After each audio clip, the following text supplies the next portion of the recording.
मजबूत शुरुआत के बाद संभलते हुए भारतीय बाजार और दो अहम लेवल के ऊपर ट्रेड करते हुए निफ्टी और बैंक निफ्टी बचाए आखिरी 1.5 घंटा। मजबूत शुरुआत के बाद इस मजबूती को और बढ़ा पाएंगे, बरकरार रह पाएंगे या फिर आएगी मुनाफा वसूली। अच्छी शुरुआत के बाद क्या हो आपका एक्शन, इस पर रहेगा खास फोकस। स्वागत है आप सबका फाइनल ट्रेड में। नमस्कार, मैं हूं अनिल सिंघवी। नमस्कार, मैं हूं दीपांशु भंडारी। नजर रखिए बाजार के एक्शन। मैं हूं दीपांशु भंडारी। नजर रखिए बाजार के एक्शन भरपूर मूव होते हुए दिख रही है। अच्छी मूव आई है, डेज हाई के आसपास बाजार ट्रेड करें, कुछ इंपॉर्टेंट लेवल्स भी क्लेम करें, तो आखिरी 1.5 घंटा एक्शन पैक्ट होना चाहिए। और इस एक्शन में अनिल जी से करनी है बातचीत और पूरा एनालिसिस भी लेनी है। बताएं सर, इस समय की पहले बड़ी बातें क्या है? पहले तो बड़ी बातें बता दूं, दीप की 2 दिनों की लगातार कमजोरी के बाद आज थोड़ी हरियाली लौटने मिली थी और अच्छे लेवल्स आपको बाजारों में दिखेंगे। निफ्टी सेंचुरी मारता हुआ 101 नोट आउट पे 19,400 के ऊपर है। 44,100 पर बैंक निफ्टी पहुंचता हुआ दिख रहा है और सेंसेक्स में लगभग 350 अंकों का दमदार उछाल है। आधा % की तेजी तीनों ही इंडेक्स में दिखेगी। मिड कैप और स्मॉल कैप इंडेक्स सुबह से ही मजबूत हैं और शायद दिन भर रहेंगे भी। मेटल और आईटी इंडेक्स, ये दो सबसे ज़्यादा मजबूत इंडेक्स है जिसका जिक्र हम सुबह कर रहे रहते हैं कि यहाँ पर अच्छी तेजी बनती हुई दिख रही है। मिड कैप इंडेक्स रिकॉर्ड ऊंचाइयों के करीब फिर से पहुंचता हुआ दिख रहा है, यानी कि ब्रॉडर मार्केट में मजबूती का माहौल है। 2200 शेयर बीएसई पर मजबूत है, 1660 है कमज़ोर, इससे आप अंदाज़ा लगा सकते हैं। और इसके अलावा एनएससी पर 1325 शेयर मजबूती के साथ ट्रेड कर रहे हैं, 850 कमज़ोर है, यानी कि बढ़ने वाले शेयरों की संख्या कहीं ज़्यादा। सपोर्ट आता दिख रहा है डाउ फ्यूचर से, नैस्डैक फ्यूचर से। धीमे धीमे दोनों ही इंडेक्स पिछले हफ्ते की कमजोरी को भुलाकर इस वक्त फ्यूचर्स पर 80-85 अंकों की तेजी आपको डाउ और नैस्डैक में देखने को मिलेगी। तो ब्रॉडर मार्केट मजबूत है। पहले बैंक निफ्टी ने लीडरशिप ली, निफ्टी पीछे से आगे आता हुआ दिख रहा है और इसके साथ साथ सपोर्ट थोड़ा ग्लोबल मार्केट से भी आपको मिलता हुआ नजर आ रहा है। यूरोप मजबूत, डाउ फ्यूचर्स मजबूत। यूरोप मजबूत, डाउ फ्यूचर्स मजबूत, हमारे बाजार मजबूत। अच्छा रिवाइवल आ रहा है अनिल जी। अब समझना यही है कि क्योंकि कुछ इंपॉर्टेंट लेवल्स क्लेम किए हैं, 19,400 निफ्टी ने क्लेम किया है, 44,100 पर एग्जैक्टली इस लेवल पर बैंक निफ्टी है। क्या इन लेवल से और अप मूव आएगी या फिर अब जो ऊपरी स्तरों पर दबाव आना था आना शुरू होगा? कैसे देख रहे हैं इस एक्शन को सर? दो चीज है। पहला सवाल तो क्या आज की तेजी को समझना जरूरी कि किस वजह से रिकवरी बनती हुई दिखी है। और आज की रिकवरी में एक सबसे इंपॉर्टेंट बात जो है वो ये है कि दीप रिलायंस का सपोर्ट नहीं होने के बावजूद बाजार मजबूत होता हुआ दिख रहा है। अब तो रिलायंस 1% कमजोर है, लेकिन अगर सुबह आप देखें तो 1.5% तक की रिलायंस की कमजोरी के बावजूद भारतीय बाजार टूटे नहीं। जियो फाइनेंशियल की कमजोर लिस्टिंग के बावजूद भी बाजार टूटे नहीं। नीचे के 5% के सर्किट पर रिलायंस ग्रुप का स्टॉक लिस्ट हो और नीचे के सर्किट पर हो थोड़ी, और फिलहाल तो इंडेक्स का ही माना जाएगा। 3 दिन तक तो इंडेक्स 3 दिन तो इंडेक्स का हिस्सा है, उसके बावजूद तो ये थोड़ी शॉकिंग है। लेकिन इसके बावजूद भारतीय बाजार उस झटके से उबर कर अगर मजबूती के साथ डे हाई पर ट्रेड करें तो ये काबिल तारीफ है। दो चीज़ों को आप इसकी क्रेडिट दे दीजिए। एक क्रेडिट तो आपको डेफिनेटली ग्लोबल संकेतों को जाएगी। एशिया में मिला जुला कारोबार था, लेकिन यूरोप बेहतर खुला है। डाउ फ्यूचर्स धीमे धीमे मजबूती बना रहे हैं, तो वहाँ से सपोर्ट आता दिख रहा है। 2-2.5% पिछले हफ्ते घटने के बाद थोड़ी बहुत रिकवरी अमेरिका में हो सकती है, इसकी संभावना रखना, उम्मीद रखना गलत भी नहीं है। और वहाँ से थोड़ी रिकवरी आती दिख रही है। लेकिन दूसरी रिकवरी जो दिख रही है, जो जिस तरह की तेजी हमारी स्क्रीन पर बनी है, आप देखिए शुरुआती पहले घंटे 1.5 घंटे उठापटक देखने के बाद बाजार जिस तरह से ऊपर आए, कहीं ना कहीं ऐसा लग रहा है कि आज के डेटा आपको एफआईज के जो देखने को मिलेंगे वो काफ़ी बेहतर होंगे। आज थोड़ी शॉर्ट कवरिंग, थोड़ी खरीदारी, दोनों का समन्वय आपको देखने को मिलेगा और वहाँ से आता दिख रहा है। अब रहा सवाल आपके सवाल का जो दूसरा हिस्सा, व्हाट नेक्स्ट। 19,435 19,465 ये पहली रुकावट की रेंज है, वहाँ पे एक बार तो पहुँचेंगे। वहाँ यहाँ से भी यानी कि 25-35 पहला रुकावट का रेंज हो गया, 465 475 दूसरी रेंज होगी, वहाँ तक जाने की कोशिश तो होगी। उसके बाद देखेंगे असली बाधा 19,500 के ऊपर की बनती है और मजबूती के संकेत भी 19,500 550 को पार करने पर ही आते हैं। तो आई थिंक अब हम जहाँ पहुँचे हैं, हल्की फुल्की रुकावट की जगह तो है। लेकिन रुकावट तभी होगी जब डाउ फ्यूचर्स आपको कमजोर होते दिखे। अगर डाउ फ्यूचर्स 75-100 पॉइंट मजबूत रहते हैं तो आप एक बार 19,435 465 की रेंज में पहुँचकर फिर वहाँ पर देखेंगे फ्लोज कितने हैं और फॉलोअप खरीदारी या शॉर्ट कवरिंग कितनी है। बैंक निफ्टी का जहाँ तक सवाल है, 44,200 के आसपास रुकावट की जगह, वहाँ पर आप दोनों ही इंडेक्सेस में क्रूशियल लेवल के नज़दीक पहुँच रहे हैं। क्योंकि अगर 44,200 225 के ऊपर की आज आपको क्लोजिंग मिलती है तो बैंक निफ्टी के लिए एक रिस्क वाला जो कि 43,600 का नीचे का लेवल तोड़ सकता है क्या, वो रिस्क कम हो जाएगी, वो कम हो जाएगी। लेट्स सी, 1 by 1 ज़्यादा बढ़िया है क्योंकि 2 हफ्ते से मार बहुत बड़ी पिटाई हुई है। बार बार ऊपर आते ही थप्पड़ लगे हैं, तो इसलिए ऐसा ज़्यादा कूदना भी नहीं कि बहुत ज़्यादा। लेकिन हाँ, आज के सेशन में जो कुछ भी स्क्रीन का मूवमेंट है दीप, वो सिर्फ और सिर्फ शॉर्ट कवरिंग का नहीं है, ये फ्रेश खरीदारी का मूवमेंट है। एक सिर्फ शॉर्ट कवरिंग की वजह से अगर ऊपर आए तो आपको नीचे आने में भी ज़्यादा वक्त नहीं लगता है, लेकिन यहाँ पर शॉर्ट कवरिंग के साथ साथ फ्रेश खरीदारी का मूव साफ नज़र आ रहा है, और ये फ्रेश खरीदारी थोड़ी सस्टेन रखेगी, यानी कि आखिरी 1.5 घंटे में कोई साइजेबल करेक्शन आएगा या नीचे आएंगे, इसकी संभावना कम है। इसकी संभावना कम है। इसकी संभावना कम है क्योंकि आज खरीदारी होती दिख रही है, और वैसे भी मैं आपको बोल भी रहा था कि डेटा इतने कम है। Yes, sir. अब जब डेटा कम है तो शॉर्ट कवरिंग होगी कहाँ से? शॉर्ट होंगे तो शॉर्ट कवरिंग होगी। तो शॉर्ट्स भी कम है, हल्के बाजार हैं, थोड़े से ऊपर आते दिख रहे हैं, स्पेशली निफ्टी में। चलिए एंजॉय करते हैं, इंपॉर्टेंट लेवल्स के ऊपर है बाजार, और थोड़ी देर में 2:30 बजे की स्ट्रैटेजी भी लेंगे, पूरा डेटा भी समझेंगे एलएनजी के साथ। आइए, कुशल और हमारे साथ नुपुर हैं तैयार इस समय बताने के लिए आज की खबरें और साथ ही सारे ट्रिगर्स भी। कुशल, गुड आफ्टरनून, बताएं इंपॉर्टेंट ट्रिगर्स कौन से हैं? गुड आफ्टरनून दीप। इंपॉर्टेंट ट्रिगर्स में सबसे पहले तो अलकार्गो टर्मिनल्स हैं, जिनकी अभी जो डिमर्ज होकर लिस्ट होते हुए नजर आए थे अलकार्गो लॉजिस्टिक्स से, उसके नंबर्स आते हुए दिखेंगे। साथ ही जो mid cap Nifty F&O contracts हैं, जो कि बुधवार को एक्सपायरी हुआ करती थी, आज पहली सोमवार से अब इसकी एक्सपायरी होती दिखेगी, और आज सोमवार की पहली इनकी एक्सपायरी है इस चीज़ पर। साथ ही कल के दिन में आईपीओ के लिहाज से पिरामिड टेक्नोप्लास्ट, इसका आईपीओ बंद हो जाएगा, और नितिन गडकरी साहब भारत एनकैप यानी कि जो न्यू कार असेसमेंट प्रोग्राम है वो लॉन्च करते हुए दिखेंगे। वेदांता, यहाँ पर इनके लिए इंपॉर्टेंट अपडेट है कि तमिलनाडु स्टरलाइट प्लांट पर सुप्रीम कोर्ट की सुनवाई यहाँ पर होती हुई दिखेगी। साथ ही इंटरिम डिविडेंड जो सन टीवी ने डिक्लेयर किया था, एक्स डेट होता हुआ दिखेगा ये भी। सीपीआई के आंकड़े भी आएंगे जापान के, साथ ही ब्रिक्स समिट ये साउथ अफ्रीका में होता हुआ दिखेगा। जहां तक कल का 23 तारीख का सवाल है, बुधवार, Procter and Gamble health, PNG health, इसके नंबर्स आएंगे। साथ ही Jio financial services MSCI global standard index में शामिल हो जाएगा। उज्जीवन फाइनेंशियल सर्विसेज बोर्ड बैठक में अंतरिम डिविडेंड को लेकर ऐलान किया जा सकता है, तो इस पर बोर्ड बैठक है। टीसीएनएस क्लोथिंग, इसका ओपन ऑफर बंद हो जाएगा, 8 तारीख को ये ओपन ऑफर इनका खुला था। एनआईटी लर्निंग सिस्टम्स ये ट्रेड टू ट्रेड सेगमेंट से अब रोलिंग सेगमेंट में आता हुआ दिखेगा 23 तारीख से, और टीवीएस सप्लाई चेन सॉल्यूशंस, इसके आईपीओ की लिस्टिंग होने वाली है। सब्सक्रिप्शंस बता दूं 2.85 टाइम्स ये कुल मिलाकर सब्सक्राइब होता हुआ दिखा था। नेटवेब टेक्नोलॉजीज इंडिया 50% इसका एंकर लॉक-इन भी खत्म होता दिखेगा। साथ ही अंतरिम डिविडेंड मन्नपुरम फाइनेंस, ये भी एक्स डिविडेंड ट्रेड करेगा, और मोस्ट इंपॉर्टेंटली शाम 6:04 पर चांद पर चंद्रयान की लैंडिंग होती हुई दिख सकती है, तो यहाँ पर इस इवेंट पर हमारा फोकस रहेगा। ग्लोबल इवेंट के लिहाज से मैन्युफैक्चरिंग पीएमआई डेटा अगस्त महीने का यूएस के लिहाज से इंपॉर्टेंट होगा। साथ ही जुलाई का जो सीपीआई आंकड़ा है सिंगापुर का, वो भी आपके सामने आएगा, और यूरोप के लिहाज से जो उनका कंज्यूमर कॉन्फिडेंस डेटा है उस पर भी नजर रखनी है। तो अक्रॉस द ग्लोब आपको अलग अलग जो ट्रिगर्स और इवेंट्स है वो मैंने आपको बताया। देखिए, एक तो और बताइए नहीं, कौन सा सर? इंडियन क्रिकेट टीम का ऐलान हो गया एशिया कप के लिए। एशिया कप के लिए कोई शॉक, कोई सरप्राइज आपको? नहीं सर, मतलब टीम तो अच्छी है, काफी अच्छी। थोड़ी सी मेहनत करो, क्रिकेट कमेंटेटर ही बन जाएंगे। टीम अच्छी है, जीत जाएगी कब? हाँ सर, एक्सपेक्टेशंस तो हमेशा। पक्का? अच्छा, हमेशा रहती, मतलब कि इस बार कम है ज्यादा है? टीम के लिहाज से लग रहा है कि बढ़िया मजबूत है। मजबूत टीम है। चलिए, कुशल ने बोल दिया तो फिर ठीक है। इससे और खराब क्या होगा सर, जब आप वेस्ट इंडीज से हार के अब तो बॉटम में एक्सपेक्टेशन, आता तो ऊपर ही जाना है सर। बात तो सही है, लेकिन वो 2020 था, ये वनडे वाला है, वनडे वाली टीम है। KL Rahul is back. KL Rahul back है, और श्रेयस अय्यर भी बैक है, दोनों। चलिए, बढ़िया है, मजा आएगा सर। हो गए ट्रिगर सर। आइए खबरें जान लें नुपुर के साथ। नुपुर, गुड आफ्टरनून, बताइए। बिल्कुल, गुड आफ्टरनून। काफ़ी सारे ऑर्डर विन्स आज नजर आ रहे हैं। एलएनटी के साथ शुरुआत करते हैं। 1000 से 2500 करोड़ की कंपनी को नए ऑर्डर्स मिले 25 महीनों में। ऑस्ट्रेलिया में एक यूरिया जो प्लांट है उसके लिए ऑर्डर मिलते हुए दिखे, तो एलएनटी आज फोकस में। बीएचईएल के लिए भी पॉजिटिव न्यूज़ और काफ़ी बड़ा ऑर्डर कंपनी को मिला है, करीबन 4000 करोड़ की इसकी वैल्यू है। महान एनर्जी से ये ऑर्डर मिलता हुआ दिखा है। 31 से 35 महीनों में इस ऑर्डर को पूरा किया जाएगा, तो बीएचईएल भी आज फोकस में। भारत फोर्ज पे आपको नजर रखनी है, क्योंकि यहाँ पर भी कंपनी को 2 एक्सपोर्ट के ऑर्डर मिलते हुए नजर आए। 850 करोड़ की इनकी साइज है, और 18 महीनों में इस प्रोजेक्ट को पूरा करना है, तो भारत फोर्ज भी आज फोकस में।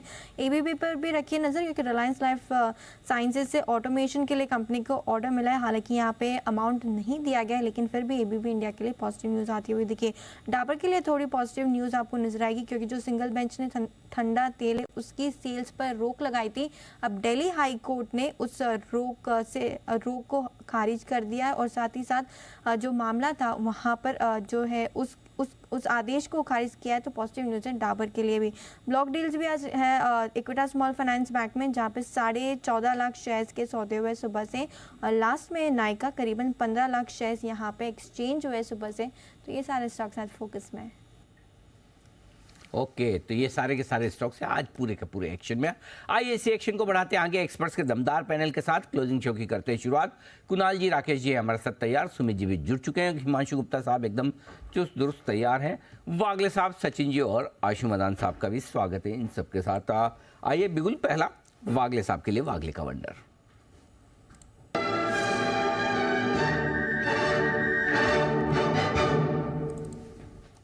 बताएं sir. Anil ji good afternoon. Deepanshu good afternoon.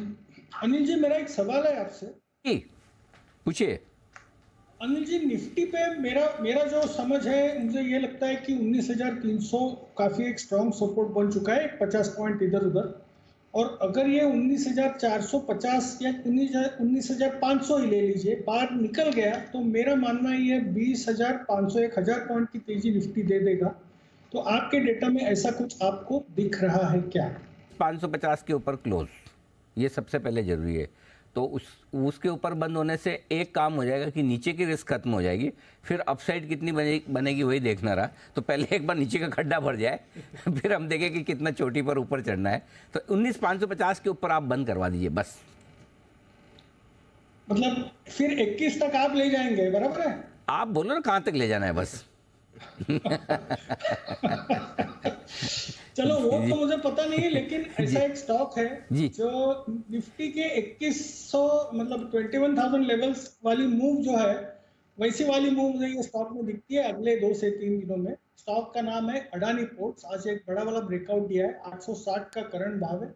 ये ग्रुप में कुछ ना कुछ हो रहा है कुछ दिनों से, आज एकदम क्लियर कट ब्रेकआउट है। 860 पे आप बाय करें, एक 10-12 रुपए का स्टॉप लॉस ले। मुझे ये इसके टारगेट 900 तक लगते हैं, 40 रुपए का रिवॉर्ड, और अगर थोड़ा सा नीचे आता है ऐड करें, एवरेज करेंगे तो आपका रिस्क 8 से 10 रुपए में बढ़ जाएगा।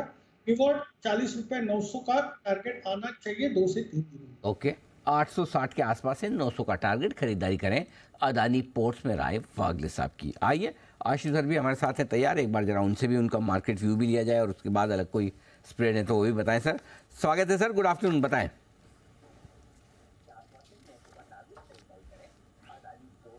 आशीष सर आपके लिए।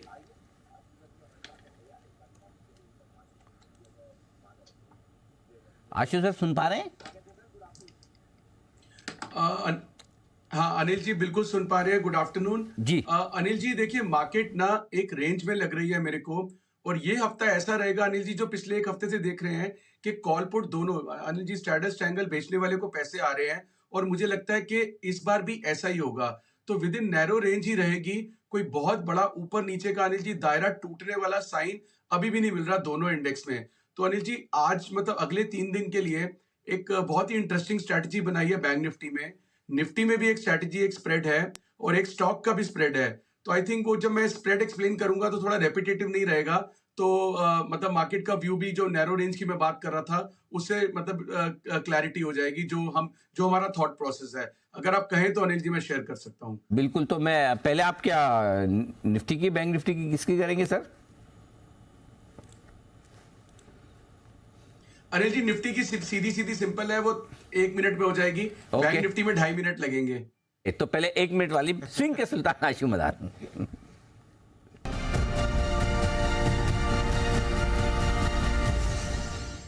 बताएं सर, क्या है कि हमको भी आपसे बार बार मुलाकात करने का मौका तो चाहिए ना, एक ही बार में तीनों दे देंगे, हम बार बार कैसे आ पाएंगे? और उसके बाद आपके पीछे 3 और खड़े कतार में, कुणाल जी, Rakesh ji chart corners, Sachin ji BTS और सिद्धार्थ जी कट शॉर्ट कर दूंगा। आराम से 30 सेकंड में कर दूंगा, वो 1.5 मिनट में कर दूंगा। नो अरे अभी तो शो शुरू हुआ है, 3:30 तक करना है, आराम से प्लीज। अच्छा अनिल जी, जो अभी आपने लेवल मेंशन किए जी अनिल जी, अभी जो आपने निफ्टी के लेवल मेंशन किए वहां तक मुझे जाता हुआ निफ्टी लग रहा है, और साथ में जो वागले जी ने भी किए वहां तक भी जा सकता है। क्रॉस करने वाला साइन अभी नहीं है, तो उसको बिल्कुल एग्जैक्टली अनिल जी उसी व्यू को मद्देनजर रखते हुए हमारा भी व्यू है कि एक बाउंस अभी भी अनिल जी निफ्टी में मुझे लगता है कि आज जो स्ट्रेंथ आई है, मतलब सबसे पहली बात तो अनिल जी 19,300 से नीचे मंदा नहीं लगता। ये तो धीरे-धीरे पिछले दिनों में इतनी मंदी दिखाई है, मतलब वो अच्छी रही है, मतलब कॉल में बहुत अच्छे बेच के पैसे आए हैं। लेकिन अब अनिल जी मुझे लगता है कि वो मंदी वाला इतना टाइम नहीं है, थोड़ा पॉजिटिविटी रखनी चाहिए। तो अनिल जी 19,400 का एक कॉल लेना है हमने, 19,500 के 2 कॉल बेचने हैं। ये एक बुल स्प्रेड बनाना है। इसमें सिर्फ कॉस्ट है अनिल जी ₹10। फिर रिपीट करता हूँ अनिल जी, 19,400 जो भी निफ्टी ऑलमोस्ट 19,400 ही चल रहा है, इसका एक कॉल लेना है, 500 के 2 कॉल बेचने हैं, कॉस्ट है ₹10। और अनिल जी अगर आपका व्यू भी नहीं चला, मेरा भी नहीं चला, वागले जी वाला भी नहीं चला, जो कि अक्सर हो जाता है हमारे साथ, तो जाएगा क्या, सिर्फ ₹10। और अनिल जी 19,600 तक सेफ है।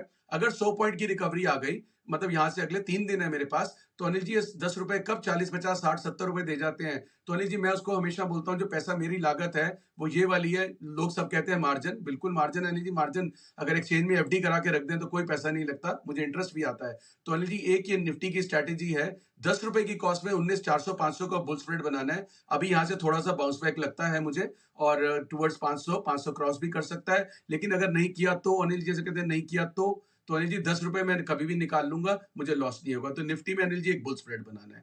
ऐसी अनिल जी एक निफ्टी, बैंक निफ्टी की भी स्ट्रैटेजी है, अगर कहें तो अनिल जी जल्दी से वो भी शेयर कर देते हैं। अरे ऐसे की जल्दी क्या है, 3:30 तक शो करना है। बिल्कुल कुणाल जी राकेश जी के लिए चार्ट कॉर्नर था।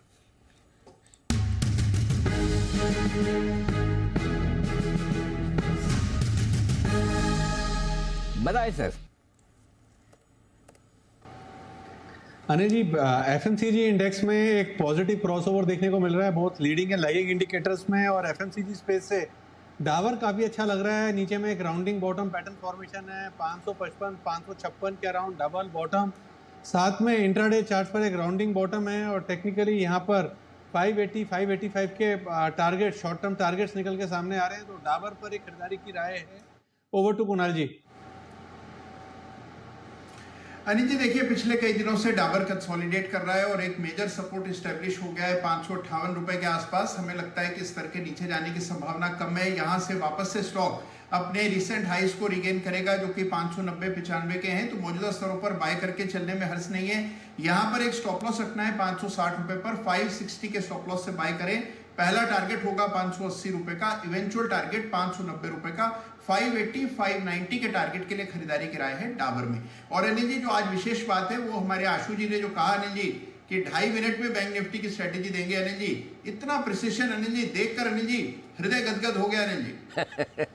ओके, तो खाली जो 2.5 मिनट में स्ट्रेटेजी देंगे, आप रीड बिटवीन द लाइंस। आशु जी की बात, एक प्रॉब्लम आपकी यही है कुणाल जी, आप कभी भी है ना उनको सीरियसली ढंग से सुनते नहीं है। उन्होंने बोला स्ट्रेटेजी 2.5 मिनट में देंगे, उसकी भूमिका 2.5 मिनट पहले और 2.5 मिनट बाद की वो उसमें काउंट नहीं है। कुल मिला के 7.5 मिनट है, सिर्फ स्ट्रेटेजी के 2.5 मिनट है। आइए बिल्कुल अगला है सचिन जी के लिए BTS डबल टी का।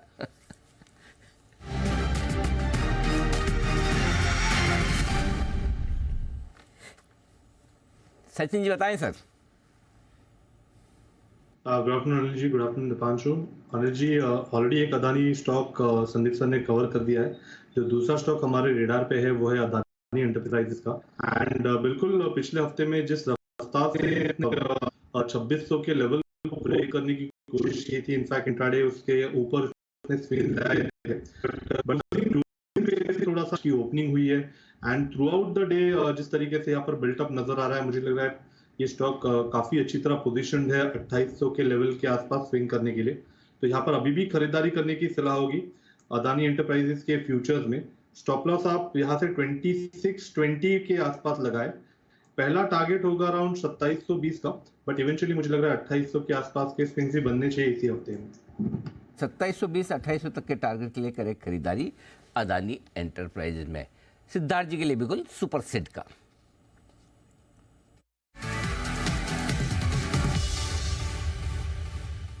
जी सिद्धार्थ जी बताएं सर। गुड आफ्टरनून दीपांशु और सर, गुड आफ्टरनून सर सभी को। अनिल जी अभी डाबर की चर्चा हो रही थी एफएमसीजी स्पेस से, तो मैं प्रॉक्सी टू कंजम्पशन लाऊंगा, क्योंकि एफएमसीजी कंजम्पशन है तो प्रॉक्सी टू कंजम्पशन लाऊंगा। और ये एनबीएफसी कंपनी होगी। ब्रांच पे खरीदारी की राय, शॉर्ट टर्म टारगेट रखे 7200 का, 7200 का। लंबा टारगेट जो लॉन्ग टर्म टारगेट है वो बहुत बड़े हैं 9650, 9650 के एनबीएफसी रिटेल एसएमई स्पेस में है। पहले क्वार्टर के जो नेट प्रॉफिट है वो 32% से बढ़े और एयूएम में 32% से बढ़ा है। इस साल में जो मैनेजमेंट उम्मीद लगा रही है कि 29 से 31% से प्रॉफिटेबिलिटी बढ़ सकती है। लोन ग्रोथ तो स्ट्रांग है ही, NIMs net interest margin strong है और एसेट क्वालिटी भी स्टेडी दिख रही है। अब जो नए बिजनेसेस में आ रही है बजाज फाइनेंस, ये इनके लिए बहुत बड़ा ट्रिगर हो सकता है। दूसरे तिमाही में ऑटो लोन्स, तीसरे तिमाही में कॉर्पोरेट लोन्स और चौथे तिमाही में माइक्रो फाइनेंस में आ रही है बजाज फाइनेंस। तो इस पे खरीदारी की जाए। शॉर्ट टर्म टारगेट 7200, लंबा टारगेट जो होगा लॉन्ग टर्म 9650 का। ओके, तो 9650 बड़े टारगेट, 7200 के टारगेट तुरंत वाले। 9650 कुछ ज्यादा ही बड़े तो आपको ये तो पता है ना सिद्धार्थ जी कि आज जियो फाइनेंस लिस्ट हो गया, वो मालूम है ना आपको? मैंने कहा बता दूं जरा। नहीं बिल्कुल अनिल जी, जियो फाइनेंस तो अभी भी ग्राउंड कवर करने में समय लग सकता है। बजाज फाइनेंस पूरे स्ट्रॉन्ग होल्ड में है रिटेल एसएमई फ्रंट में, और नए प्रोडक्ट्स जो आ रहे हैं इनसे भी इनके मार्केट शेयर बेहतर होंगे। तो बिल्कुल 9650 का टारगेट लॉन्ग टर्म का बरकरार। तो मैंने कहा चलो आपसे चेक कर लिया जाए, बता दिया जाए। First class. लेकिन जियो फाइनेंस 5% के लोअर सर्किट पर ट्रेड करता हुआ दिख रहा है। सुबह सुबह थोड़ा बहुत एक्शन जो हुआ उसके बाद से लगातार नीचे। लिस्टिंग अब यहाँ पर 10 दिनों तक ये ट्रेड टू ट्रेड में रहेगा। 5% का सर्किट रहेगा। खरीदेंगे बेचेंगे तो डिलीवरी लेनी और देनी पड़ेगी। और सिद्धार्थ जी को कोई विशेष राय देना चाहते हैं बंसल जी? जी बंसल जी। नहीं अनिल जी, सिद्धार्थ जी को नहीं। अनिल जी मैं आपसे पूछ रहा हूँ कि आपसे अनिल जी आपके स्किल के बारे में पूछ रहा हूँ जी। ये जो बजाज फाइनेंस है, बजाज फिनसर्व है अनिल जी, इनके टेली मार्केटिंग कॉलर्स ने हिंदुस्तान के जितने Anil ji listed unlisted chartered accountants, doctors Anil ji, उन सबका खून पी रखा है अनिल जी। पूरा इनके पास डाटाबेस है और रोजाना अनिल जी अलग अलग नंबर से कॉल करते हैं अनिल जी। मतलब कि जितने सीए डॉक्टर हैं परेशान हैं। तो अनिल जी कितनी बार मतलब कि उठाया आप? अनिल जी कैसे कोप अप कर रहे हैं? आपने कैसे मैनेज करा? जो दूसरे अनिल जी डॉक्टर और सीए हैं उनके साथ शेयर करें। Very good question. क्योंकि इतना समझ में आ रहा है कि आप बचे हुए हैं अनिल जी। वेरी गुड कैसे क्वेश्चन। बचे हैं दूसरों को भी बताएं Anil ji. Very good question है। अगर कभी जरूरत पड़ी हमारी एंकर्स की दूसरी पीढ़ी तैयार करने की तो उसमें आपका दावा मजबूत रहेगा। सवाल बहुत ही अच्छा आपने पूछा। अच्छे सवाल से एंकर बनता है आदमी। ओके तो बंसल जी इसमें ऐसा है, हमने जो मैं जो करता हूँ वो मैं बता देता हूँ। दूसरों का मुझे जिनके टेलीकॉलर्स के जिनके फ़ोन आते हैं जिन कंपनी के, मैं उनके प्रोडक्ट लेता ही नहीं। अच्छा देखो देते तो सब एक ही प्राइस पे, ऐसा तो है नहीं कि कोई कम या ज़्यादा दे रहा है। और अगर आपकी रेटिंग अच्छी है, आपका सब ठीक ठाक है मामला, तो फिर जो आप टर्म्स कंडीशन बोलोगे उस पर दे रहे। तो मैंने नियम बना रखा है, जो आदमी फ़ोन करके बोलेगा फ्लैट खरीद लो, उनका नहीं लेना। जो आदमी बोले मेरा लोन ले लो, उनका नहीं लेना। तो अपने आप है ना, हम नहीं लेंगे तो उनकी नौकरी कौन सी रहेगी? नौकरी नहीं रहेगी तो कौन सा फ़ोन करेंगे? तो वो मतलब बॉयकॉट करो। अच्छा वैसा आ गया। हाँ बस वैसे ही मैंने तो ये सिस्टम बना रखा है। आप लोगों को फॉर्मूला पसंद आया तो आप करो, ये करना। और दूसरी एक और चीज़, कभी भी कोई फ़ोन आए तो काटो मत। अच्छा हाँ, मैं फ़ोन नहीं काटता। कभी भी फ़ोन आए तो मैं ना वो ऐसा हेलो हाँ जी वो प्रोडक्ट हाँ बोलिए और इधर साइड में रख देने का फ़ोन। 3-4-5 मिनट तक अपने आप जितना बोलना है बोलो। लाइक हाँ, अनलेस अपने को काम हो तो फ़ोन अलग बात है, अपने को नहीं काम है तो साइड में रख दो फ़ोन। बोलो भाई, जितना बोलना है बोल दो, तुम्हारा भी काम हो जाए, कट जाएगा। ओके। अभी बोलने के लिए तैयार है हिमांशु जी, लेकिन वो अच्छा बोलेंगे, आपके हमारे काम का बोलेंगे। बिल्कुल के बाद हिटमैन हिमांशु।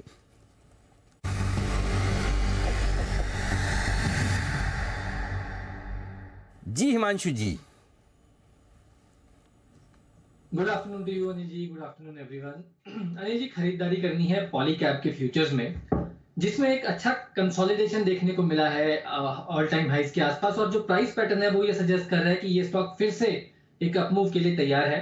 तो 4845 4840 के आसपास के करंट लेवल्स हैं, यहाँ पर खरीदारी करेंगे। 4810 रुपए का स्टॉप लॉस लगाएंगे। पहला टारगेट रहेगा 4880 रुपए का। और अनिल जी 4880 के ऊपर अगर ये स्टॉक थोड़ी देर टिकता है तो मुझे लगता है कि 5000 रुपए तक के भी टारगेट्स पॉलीकैब में आते हुए नजर आएंगे। तो यहाँ पर खरीदारी करके चलने की सलाह है। ओके, पॉलीकैब खरीदारी करने की राय, फिर से एक्शन में आने को तैयार है ये स्टॉक भी। ये है राय आपके लिए हिमांशु जी की।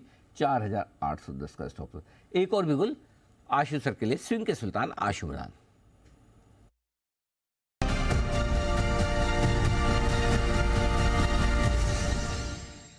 आशु सर बताएं आपकी बैंक निफ्टी की strategy. Anil ji, bank Nifty की स्ट्रैटेजी में इस बार बुल स्प्रेड और बियर स्प्रेड दोनों बनाने हैं। पहले मैं शेयर करता हूँ अनिल जी, बुल स्प्रेड 44,000 की कॉल लेनी है एक, और 44,300 की दो बेचनी है। इसकी कॉस्ट आएगी अनिल जी 35 रुपए। मैं फिर शेयर करता हूँ अनिल जी, 44,000 की एक कॉल लेनी है, 44,300 की दो बेचनी है, इसकी कॉस्ट आएगी 35 रुपए। मैं सेफ कहाँ तक हूँ? 44,600 तक। इसके साथ ही अनिल जी पुट भी लेनी है 44,000 की, और 300 पॉइंट नीचे की 43,700 की दो पुट बेचनी है, इसकी कॉस्ट आएगी 21 रुपए की। ये कहां तक है सेफ? 43,400 तक। तो अनिल जी, अगर हम बुल स्प्रेड और बियर स्प्रेड दोनों बनाते हैं, जो कि मार्केट अभी भी मैंने जैसे कहा कि एक रेंज में लगती है, तो 43,400 से लेके अनिल जी 44,600 तक, ये 1200 पॉइंट की रेंज में जो मैंने 55-60 रुपए, 55, 56, 58, 60 रुपए लगाए हैं अनिल जी, 60 रुपए मुझे 200, 250, 300 तक भी दे सकते हैं। तो और अगर बुल स्प्रेड में प्रॉफिट पहले आए वो बुक कर सकते हैं, या बियर स्प्रेड में आए वो बुक कर सकते हैं। आपके पास दोनों चांस रहते हैं, इकट्ठे भी निकल सकते हैं, अलग अलग भी निकल सकते हैं। तो अनिल जी, डेटा ऐसा बन रहा है कि धीरे धीरे स्क्वीज हो रहा है, स्ट्रैटेजी से प्ले करना चाहिए। 1200 पॉइंट की रेंज अनिल जी हमने टारगेट कर ली है कि अगर इस रेंज के अंदर, वैसे तो रेंज इससे भी छोटी लगती है, लेकिन just to be on the safe side Anil ji इसमें पैसे बन सकते हैं। अब as a very renowned and efficient anchor uncle ji, Anil ji, आप मुझसे पूछेंगे कि अगर एक चीज बनानी हो, बुल स्प्रेड बनाना हो या बियर स्प्रेड बनाना हो, तो कौन सा बनाना चाहिए? तो अनिल जी, मैं बोलूंगा जो बायस है मेरा पॉजिटिव है, बुल स्प्रेड बनाना चाहिए अगर किसी एक को बनाना चाहिए, क्योंकि बायस पॉजिटिव है, मन पॉजिटिव है। लेकिन अनिल जी, अक्सर क्या होता है, जो मन और बायस होता है ना, मार्केट उल्टा सरप्राइज कर देती है। तो पता चले बायस तो पॉजिटिव और पैसे जैकपॉट लग गया बियर स्प्रेड के अंदर।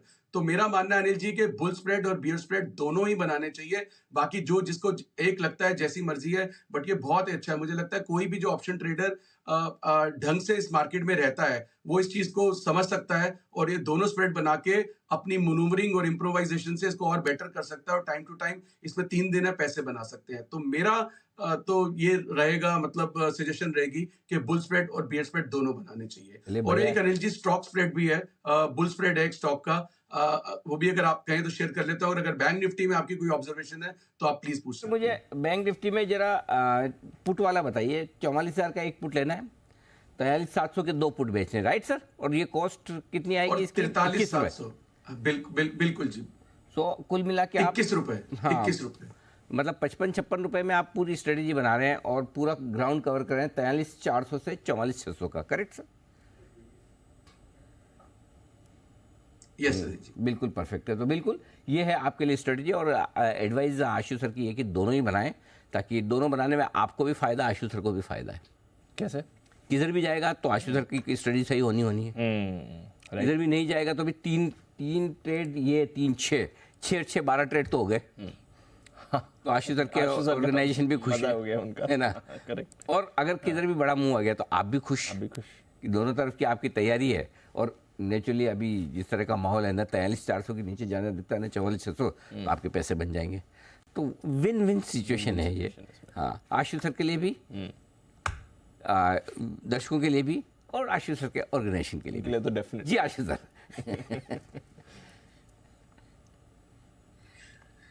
अनिल जी, एक्चुअली क्या है कि मुझसे ज्यादा है, किसी और से ज्यादा एक्सचेंज को फायदा होगा, क्योंकि कहीं पे भी वो करेगा एक्सचेंज में ट्रेडिंग होगी। और अनिल जी, बहुत सारे लोग हैं वो एडवाइस तो हमारी चाहते हैं, लेकिन ट्रेड जाके डिस्काउंट ब्रोकिंग पे कर लेते हैं, तो अनिल जी बहुत ज्यादा फायदा नहीं होता। ये बात भी सही है, बिल्कुल ठीक बात है। तो भाई अल्टीमेटली जो फर्क है डिस्काउंट ब्रोकरेजेस और फुल फ्लेज ब्रोकरेजेस में, वो एडवाइस के तो है। हाँ, वो आप जो कॉस्ट देते हैं वो एडवाइस की देते हैं। एग्जीक्यूशन तो बड़ा आसान काम है, कहीं भी कर ले। बहुत ही बेहतरीन स्टडी आशु सर की तरफ से ये दोनों आती हुई दिखे। एक बिल्कुल पहले सुमित जी के लिए, आशु सर फिर से आ रहा हूँ आपके पास स्टॉक की स्ट्रेटेजी के लिए। सुमित के सुपर हिट।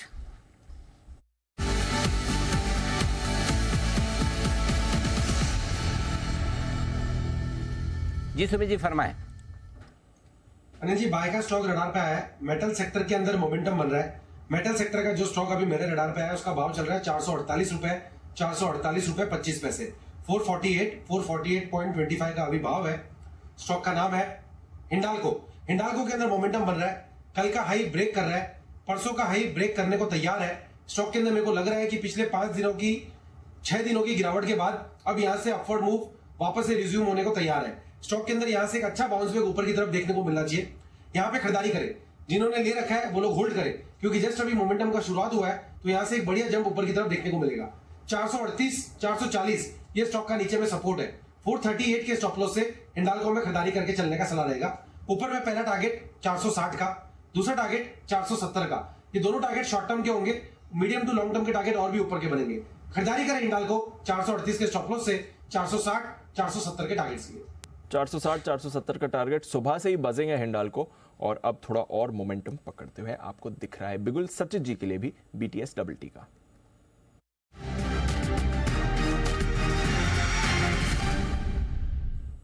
बताएं सर। दीपांशु, यहाँ पर मिड कैप आईटी स्पेस में सुबह से अच्छा मोमेंटम है एंड काफी कंसिस्टेंट ट्रेंड रही है पिछले कुछ हफ्तों से। तो यहाँ पर LTI माइंट्री में वापस मुझे लग रहा है एक अच्छा मोमेंटम नजर आना चाहिए। जिस तरीके से ओवरऑल ये स्ट्रक्चर है, लगभग अराउंड 5300 तक की जगह अभी भी अवेलेबल है, पर ट्रेडिंग के लिहाज से मुझे लग रहा है इमीडिएट स्विंग बन सकता है लगभग अराउंड 5240 तक। तो यहाँ पर खरीदारी करनी है LTI माइंट्री के फ्यूचर्स में। स्टॉप लॉस आपको लगाना है 5125 पे। LTIM ये है वो स्टॉक जहां पर खरीदारी करने की राय सचिन जी की तरफ से आती हुई। एक और बिगुल आशु सर्कल सिंह के सुल्तान आशु मनान।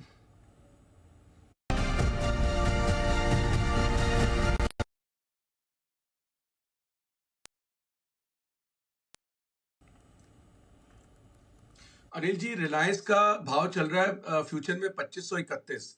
मुझे डीप इन द मनी एक कॉल लेनी है 2500 की, जिसका भाव चल रहा है 56 रुपए। एक कॉल 2500 की लेनी है, 2 कॉल 2600 की बेचनी है। इसकी कॉस्ट आएगी अनिल जी 21-22 रुपए। फिर रिपीट करो अनिल जी, रिलायंस की 2500 की एक कॉल लेनी है, 2600 की 2 बेचनी है, कॉस्ट आएगी 21-22 रुपए।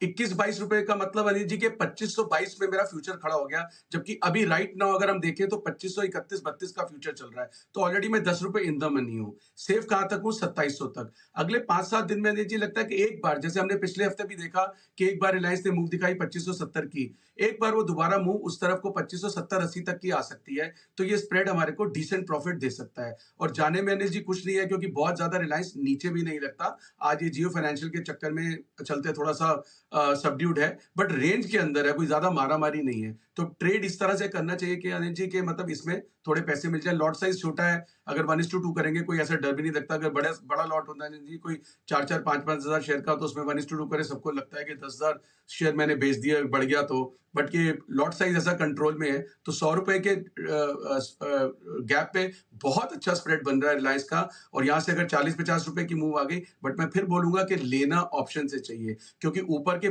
ऑप्शन बेचने का अनिल जी बेस्ट टाइम अब होता है जब आखिरी, मतलब वो 50 ओवर का मैच है, जो आखिरी 10 ओवर रह जाते हैं उसी में सारी गेम होती है। तो आखिरी 8 दिन का ट्रेडिंग सेशंस हैं, तो ऊपर का जो ऑप्शन सेलर का थीटा डिके है वो बहुत बढ़िया मिलेगा। तो अनिल जी ये रिलायंस का स्प्रेड है। और अनिल जी जब आप 230 की अपनी बाकी स्ट्रैटेजी से फ्री हो जाए, तो मेरे पुराने 2-4 स्प्रेड्स के अपडेट्स हैं, वो भी मैं शेयर करना चाहूंगा। बिल्कुल, व्हाई नॉट, डेफिनेटली।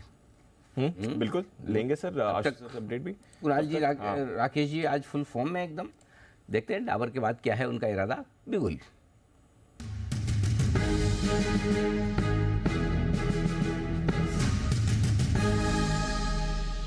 बताएं श्रीमान। अनिल जी, हमारी खरीदारी की राय है NMDC पर। इसको हमने पहले भी खरीदारी की राय दी थी। एक मेटल्स में one of the strongest technical structure है, और जिस तरीके का टेक्निकल स्ट्रक्चर है 125, 126 की तरफ जा रहा है, तो एक ओवरवेट खरीदारी की राय है on NMDC। Over to Kunal ji. Anil ji देखिए, अगर इस चार्ट का लॉन्ग टर्म स्ट्रक्चर स्टडी किया जाए तो बहुत ही शानदार चार्ट स्ट्रक्चर है, और जिस तरह का मोमेंटम बन रहा है, एक पैटर्न भी कैंडलस्टिक्स पर बन रहा है जिसको 3 राइजिंग मेथड पैटर्न कहते हैं। आज हम देख रहे हैं कि गैप अप हुआ स्टॉक में और उसके बाद शानदार तेजी बनी, तो NMDC बाय करके चले। यहां पर स्टॉप लॉस 116 रुपए पर 116 के स्टॉप लॉस से खरीदारी करें। पहला टारगेट स्टॉक के लिए होगा 123 रुपए का, 123 का पहला टारगेट, और 126 रुपए का इवेंचुअल टारगेट, जिसके लिए NMDC में खरीदारी कराएं। डीसी खरीदे। कुणाल जी, राकेश जी की राय आपके लिए। आइए राय ले लें सेठी साहब की भी। सदाबहार सेठी साहब की शॉर्ट टर्म पिक्स।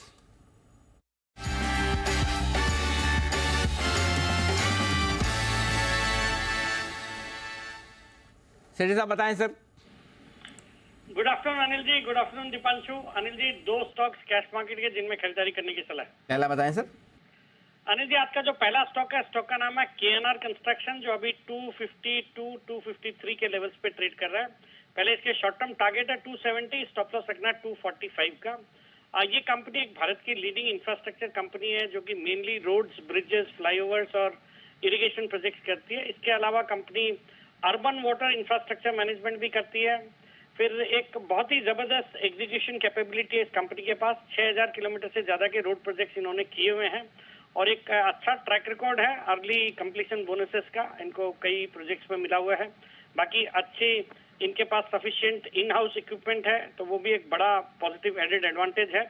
बाकी कंपनी का आजकल फोकस मेट्रो रेल और रेलवे प्रोजेक्ट के ऊपर भी है और हम देख रहे हैं किस तरह से रेलवे सेक्टर पे सरकार का फोकस है और वहां पे बड़े ऑर्डर्स दिए जा रहे हैं, तो उसका एक बड़ा बेनिफिट इस कंपनी को हो सकता है। फिर जब से फास्टैग का इम्प्लीमेंटेशन हुआ तब से इनके जो टोल कलेक्शन है वो भी बढ़ गए हैं और एक जबरदस्त 12,500 करोड़ रुपए की ऑर्डर बुक है। फिर डेट रिडक्शन पे कंपनी का पूरा फोकस है और फंडामेंटल्स बहुत ही मजबूत है। जो अभी जून तिमाही गई उसमें 127 करोड़ का पैट रिपोर्ट किया, जो पिछले साल 92 करोड़ का पैट था। रिटर्न ऑन कैपिटल एम्प्लॉयड है 23.61%। एक इंफ्रास्ट्रक्चर कंपनी होने के बावजूद debt equity ratio is manageable at 0.23। बाकी FIS भी सुपर बुलिश लगते हैं, 40% स्टेक ओन करते हैं, जिसमें HDFC है, DSP, SBI, HSBC, Invesco, ICICI Pru, ये सब इन्वेस्टेड है। तो एक अच्छा स्टॉक है, मुझे लगता है करंट लेवल्स पे खरीदना चाहिए। 270 का टारगेट, 245 का स्टॉप लॉस। KNR construction. दूसरा सर? दूसरा स्टॉक अनिल जी एक शुगर स्टॉक है, त्रिवेणी इंजीनियरिंग, जो अभी 302 के लेवल्स पे ट्रेड कर रहा है। शॉर्ट टर्म टारगेट है 320 के, स्टॉप लॉस रखता है 295 रुपए का। ये एक इंटीग्रेटेड शुगर कंपनी है जो कि जिसकी शुगर की कैपेसिटी है 61,000 टन पर डे। फिर कोजन यानी कि पावर है अराउंड 105 मेगावाट का और एथेनॉल अभी करंट कैपेसिटी है 660 किलोलीटर पर डे, जो कि मार्च 2024 तक 1110 किलोलीटर पर डे की कैपेसिटी होने जा रही है। फिर पावर ट्रांसमिशन के कारोबार में है, वेस्ट वाटर ट्रीटमेंट भी करती है, तो इस तरह की एक इंटीग्रेटेड प्लेयर है। और इनका जो शुगर का प्रोडक्शन है वो भी कंपैरेटिवली जो यील्ड है अच्छी है, because they've done some debottlenecking, फिर मॉडर्नाइजेशन किया हुआ प्लांट का, तो उसका एक फायदा आता है। और हम देख रहे हैं शुगर सेक्टर अच्छा कर रहा है। एक तो डोमेस्टिक जो डिमांड है और प्राइजेज है वो फर्म है, इंटरनेशनली भी रॉ शुगर के प्राइजेज अच्छे हैं। फिर एथेनॉल की स्टोरी इंटैक्ट है, सरकार का जो फोकस है या जो उनका एक एजेंडा है 10% की ब्लेंडिंग को 20% तक ले जाने का, तो उसके कारण एथेनॉल की डिमांड बनी रहेगी। बाकी इस कंपनी ने IMFL मतलब इंडियन मेड फॉरेन लिकर के सेगमेंट में भी फोरे किया हुआ है। अपनी जो इनकी मुजफ्फरनगर फैसिलिटी है वहां पे ये IMFL बनाते हैं, ब्रांडिंग की हुई है, मार्जिन्स भी अच्छे हैं वहां से। और फंडामेंटली एक सॉलिड कंपनी है। Return on equity 22%, return on capital employed 24% और FIS भी अराउंड 12% स्टेक ओन करते हैं। मुझे लगता है ये स्टॉक भी अच्छा करना चाहिए, खरीदारी करने की सलाह for short term target of 320, stop loss of 295। चलिए, तो ये आपके लिए दो बेहतरीन कैश कॉल्स, त्रिवेणी इंजीनियरिंग और KNR कंस्ट्रक्शन सिटी साहब की तरफ से। शुक्रिया सर जुड़ने के लिए और अपनी कॉल शेयर करने के लिए। आइए वागले साहब से एक कॉल ले लेते हैं। बिगुल वागले का वंडर।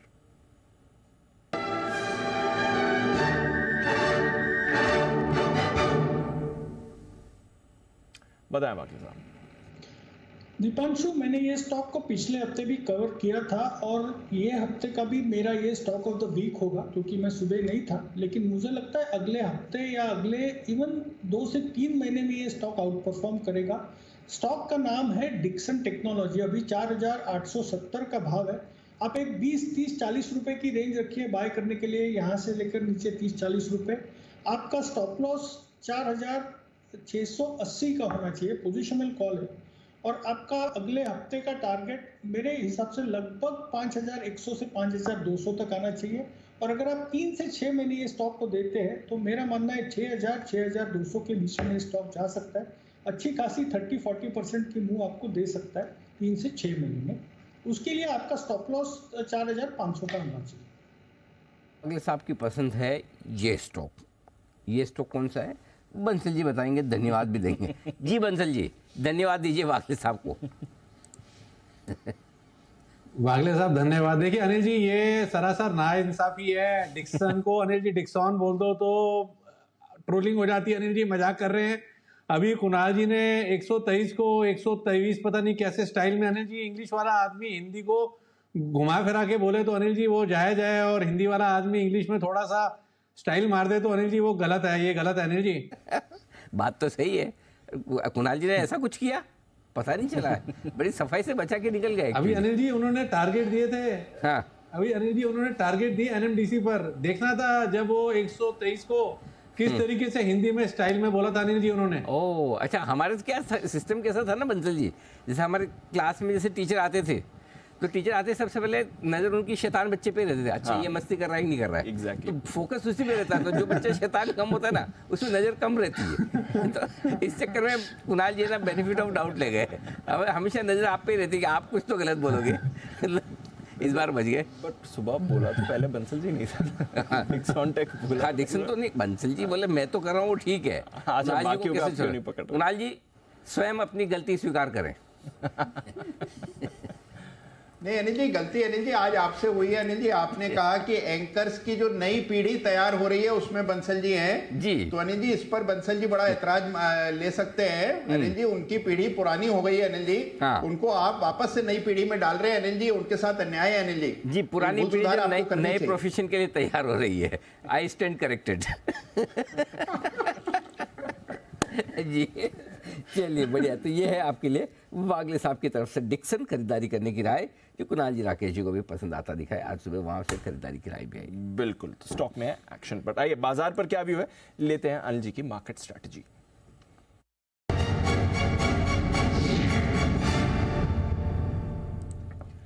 अच्छा मूड माहौल है सर। अमेरिकी फ्यूचर्स डेज हाई पर हैं, 100 पॉइंट ऊपर डाउ फ्यूचर्स है, ऑलमोस्ट 100 पॉइंट ऊपर नैस्डैक फ्यूचर्स है। परसेंटेज वाइज नैस्डैक फ्यूचर्स की ज़्यादा आउट परफॉर्मेंस है। S&P फ्यूचर्स भी ऑलमोस्ट आधा % ऊपर इस समय दिख रहा है। यूरोप के बाजारों में अच्छा कारोबार है, आधे से 1% ऊपर यूरोप भी इस समय दिख रहा है। रुपया एकदम फ्लैट है। एशिया भी ठीक ठाक था, थोड़ा हांगकांग चाइना कमजोर थे, अदरवाइज एशिया में भी कोई परेशानी नहीं थी। बताएं सर डेज हाई पर क्या करना है। आज सुबह हम जो दीप बात कर रहे थे कि हमें ठीक होने के लिए दो चीजें चाहिए, या तो ग्लोबल ठीक होता हुआ दिखे या फिर हमारे FIs के नंबर्स आते दिखे। Yes sir. FIs के नंबर अब आज आएंगे नहीं आएंगे तो कल सुबह पता चलेगा या देर शाम को पता चलेगा, लेकिन ग्लोबल थोड़े सुधरते हुए दिख रहे हैं। तो अभी तक जो हमारी रिकवरी बनी 80 पॉइंट की निफ्टी में है, 200 पॉइंट की बैंक निफ्टी में, ये मोटा मोटी जो रिकवरी है वो ग्लोबल की वजह से है। अगर आज आपको नंबर्स FIs की शॉर्ट कवरिंग और खरीदारी के मिले, भले कैश की ना भी आए, लेकिन अगर वायदा कारोबार में अच्छी शॉर्ट कवरिंग और थोड़ी बढ़िया दमदार 2-3 हज़ार करोड़ की खरीदारी के इंडेक्स स्टॉक्स में आ गए अगर समझो, तो आप कल भी मजबूत हो सकते हैं। कंडीशन ये कि डाउ फ्यूचर जो 100-125 ऊपर दिख रहे हैं उतने रह जाए। तो आई थिंक थोड़ी सी अपसाइड अभी और है। अच्छा। और इस अपसाइड में आप 425-435 पहला टारगेट है, 465-475 के आसपास का दूसरा टारगेट है, और 500 तक की जाने की कोशिश हो सकती है। सो मेरे ख्याल से लॉन्ग पोजीशन है, और अगर आप प्रॉफिट बुक करना चाहते हैं तो थोड़ा सा इंतजार करें ऊपर के दो लेवल का, 435-465 के आसपास के लेवल। 5-10 पॉइंट आप अपना दिमाग खुद लगाकर डिसीजन ले लें, लेकिन वहाँ तक जाने की कोशिश हो सकती है। उम्मीद मैं कर रहा हूँ कि पिछले हफ्ते की कमजोरी के बाद आज थोड़ा US में रिकवरी देखने को मिलेगी, और नंबर्स आज FIs के ज़्यादा ख़राब कोई ऐसे आने नहीं चाहिए। तो इन दोनों के चलते एक अपसाइड आपको कल सुबह फिर से मिल सकती है, जो आज अगर हम 400 के ऊपर बंद हो जाते हैं तब तो आपको ऊपर 500-550 तक की रास्ता खोलेगा, और फिर वहाँ रिव्यू करेंगे। और नहीं बंद होता है तो 475 तक का रास्ता खोलेगा, वहाँ रिव्यू करेंगे। सो लॉन्ग पोजीशन थोड़ा होल्ड कर सकते हैं। बचे हुए समय के लिए जो सबसे इंपॉर्टेंट लेवल आपके लिए अब बचा है वो है 19,400, जिस पर आप ट्रेड कर रहे हैं। और क्यों है 19,400 के कॉल ऑप्शंस पर हाईएस्ट ओपन इंटरेस्ट है 1.25 करोड़ शेयरों का, 1 करोड़ 27 लाख शेयर वहाँ खड़े हैं। तो जैसे 19,400 के ऊपर निकल कर आप टिकेंगे 3 बजे के पहले, वहाँ से आपको शॉर्ट कवरिंग होती हुई दिखेगी, जो 19,425-35 पहले और 19,465 के आसपास बाद में ले जा सकती है। तो ये 19,400 आपको 3 बजे के पहले पार करके टिकना ज़रूरी है। नहीं टिकते हैं तो बस ठीक है, 19,365 ये आपके लिए तुरंत सपोर्ट है, इसके नीचे जाने के चांस भी कम है। सो आप कहीं 19,350 19,400 की रेंज में बंद हो जाएंगे। ये आपको निफ्टी के डेटा दिखा रहे हैं। बैंक निफ्टी एक ही लेवल है काम का, मेक और ब्रेक 44,000, 44,000 एक ही 44,000 के पुट पर 54 लाख शेयर है, हाईएस्ट ओपन इंटरेस्ट है, और 44,000 के कॉल्स पर 42 लाख शेयर है, highest open interest. First time in so many days put writing ज़्यादा हुई है।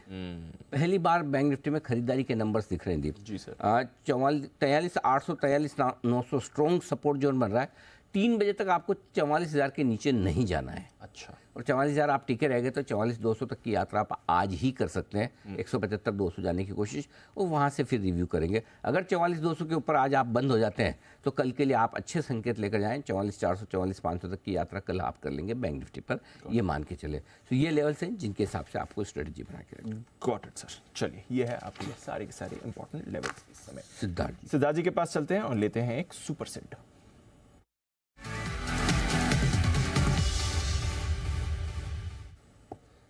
जी सिद्धार्थ जी बताएं सर। देखिए दीप, अनिल जी की निफ्टी बैंक निफ्टी की स्ट्रेटेजी के बाद क्या लेना है, वो लेना है सोना BLW। सोना BLW पे खरीदारी की राय। शॉर्ट टर्म टारगेट रहेगा 600 रुपए का, 600 रुपीज का, और पोजिशनल टारगेट रहेगा 680 का। सोना BLW जिसे सोना कॉमस्टार भी कहते हैं, प्रॉक्सी प्ले है ग्लोबल ईवीज का, इलेक्ट्रिक व्हीकल का। और हम मानते हैं कि इलेक्ट्रिक व्हीकल का जो कंट्रीब्यूशन 25% का है वो 45% का हो जाएगा टोटल ऑर्डर बुक में FY26 तक। स्ट्रॉन्ग ग्रोथ है, रेवेन्यू स्ट्रॉन्ग दिख रहे हैं, मार्जिन बढ़ के आए हैं करीबन 27% के करीब, ऑर्डर बुक 22,000 करोड़ के करीब है। और हम मानते हैं और मैनेजमेंट ये मानती है कि 25 से 30% की आई में ग्रोथ और 25% मार्जिन तो सस्टेनेबल दिख रहा है, जो पहले क्वार्टर में 27% दिखा है। सो सोना BLW पे खरीदारी की राय। शॉर्ट टर्म टारगेट रहेगा 600 रुपए का, पोजिशनल टारगेट रहेगा 680 का। सोना BLW यहाँ पर खरीदारी करने की राय आती हुई 600 और 680 के टारगेट के लिए। पिछले हफ्ते राय विकास सेठी साहब की भी थी सोना BLW खरीदने की, उनका भी स्टॉक तेज दौड़ लगा था। आइए गुजरात गैस, ये स्टॉक है आज फोकस में। क्यों है फोकस में, वजह बताने के लिए वरुण है तैयार। वरुण बताएं। तो अनिल जी फोकस में इसके लिए क्योंकि साल में पहली बार इन्होंने अपने प्रोडक्ट के दाम यानी कि खासकर PNG के दाम जो है उनको बढ़ा दिया। इनफैक्ट इस साल में अगर आप देखेंगे तो 5 बार ये PNG के दाम घटा चुके थे।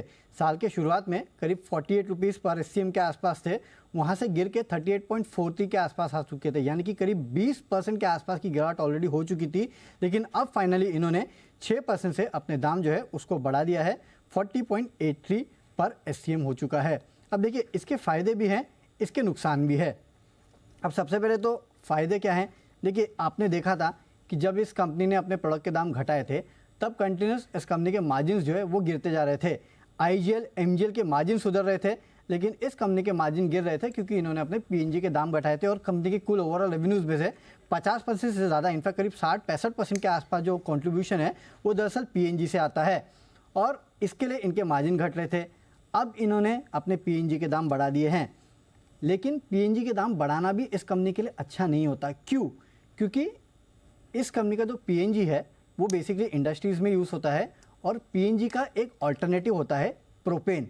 और हाल फिलहाल में आपने देखा था कि सऊदी अरेबिया ने प्रोपेन के दाम जो है उसको घटा दिया था, करीब $105 के आसपास उन्होंने प्रोपेन के दाम में कटौती की थी। और वो इससे था क्योंकि US और बाकी देशों से जो ओवरऑल डिमांड है वो नहीं आ रही थी, खासकर मिडिल ईस्ट से, और साथ ही साथ चाइना में जो दिक्कतें हैं उसके चलते प्रोपेन के दाम घटाए गए थे। और अब प्रोपेन और PNG के दाम के बीच का डिफरेंस अगर आप देखेंगे तो करीब 5 रुपये के आसपास हो चुका है, क्योंकि प्रोपेन का दाम जो है 34 से 35 रुपीज़ पर SCM के आसपास है। अगर ऐसा ही चलता रहा और प्रोपेन के दाम में कोई बदलाव नहीं आया और PNG के दाम ऐसे ही रहे, तो आप ये मान के चलिए कि आगे जाके इस कंपनी के वॉल्यूम्स पे आपको इसका हिट देखने मिलेगा, क्योंकि जैसे ही PNG महंगा होता है मोरबी की इंडस्ट्री जो है वो सीधे सीधे शिफ्ट हो जाती है प्रोपेन पे। तो ये एक दिक्कत की बात है। हालांकि कंपनी ने ये क्यों बढ़ाया है दाम, एक LNG के दाम बढ़े हैं, और सर्दियां जब भी आती है तो प्रोपेन के दाम और LNG के दाम ऑटोमेटिकली बढ़ना शुरू हो जाते हैं। तो इसके चलते कहीं ना कहीं कंपनी ने दाम बढ़ाए हैं। आई होप प्रोपेन महंगा हो। अगर प्रोपेन यहाँ से महंगा नहीं हुआ तो आप शायद देख सकते हैं कि आगे जाके फिर ये अपने दाम शायद घटाते हुए दिखाई दे सकते हैं। लेकिन अब आज बढ़ाए हैं तो हो सकता है कि कंपनी के मार्जिन जो है वो थोड़े सस्टेन करे, जो कि पिछले कुछ क्वार्टर से लगातार दबाव में थे। इस वक्त ऐसा कुछ भागा नहीं है अनिल जी, वही ना, क्योंकि आप मार्जिन डिफेंड करने जाओगे वॉल्यूम चले जाएंगे, क्योंकि इजीली प्रोपेन जो है उसको आप रिप्लेस कर सकते हो PNG से। अब 1-2 रुपए के, मतलब मैं कुछ रिपोर्ट्स पढ़ा था, कह रहे थे कि 2-3 रुपए के आसपास का डिफरेंस होगा ना तो ज़्यादा लोग शिफ्ट नहीं करते। करीब 1.2-1.5 mm SCMD के आसपास की जो गैस है वो शिफ्ट हो जाती है। लेकिन जैसे ही डिफरेंस 5-6-8 रुपए के आसपास पहुँच जाता है तो जो करीब 4.7 mm SCMD जो है वो ये अभी यूज़ कर रहे हैं प्रोपेन, और बाकी 3-4 जो है वो PNG यूज़ कर रहे हैं। तो ये जो PNG वाले हैं ये शिफ्ट हो जाएंगे, वो दिक्कत की बात है। आई होप इन्होंने तो कैलकुलेटिव अप्रोच लिया होगा लेट्स सी। लेकिन फिर भी एक बड़ी इंटरेस्टिंग चीज़ है कि दाम बढ़ाए तो है, अनएक्सपेक्टेड उम्मीद नहीं थी किसी को कि दाम भी बढ़ाएंगे, लेकिन सस्टेन करेंगे क्वेश्चन मार्क। यही वजह कि ये सब होने के बावजूद स्टॉक में रिएक्शन तगड़ा और बड़ा आता दिख नहीं रहा। आइए, तैयार हैं सचिन जी, एक बिगुल उनके लिए BTS डबल टी का।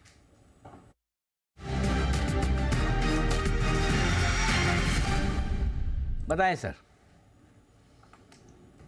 अनिल जी, काफी सारे सीमेंट स्टॉक्स और इंफ्रा स्टॉक्स पे एक अच्छा मोमेंटम नजर आ रहा है, बट मुझे लग रहा है यहाँ पे गोदरेज प्रॉपर्टीज जो पिछले 2-3 हफ्तों से थोड़ा सा दबाव में था, मुझे लग रहा है वहां पर एक शॉर्ट कवरिंग वाली मूव अनलॉक होनी चाहिए।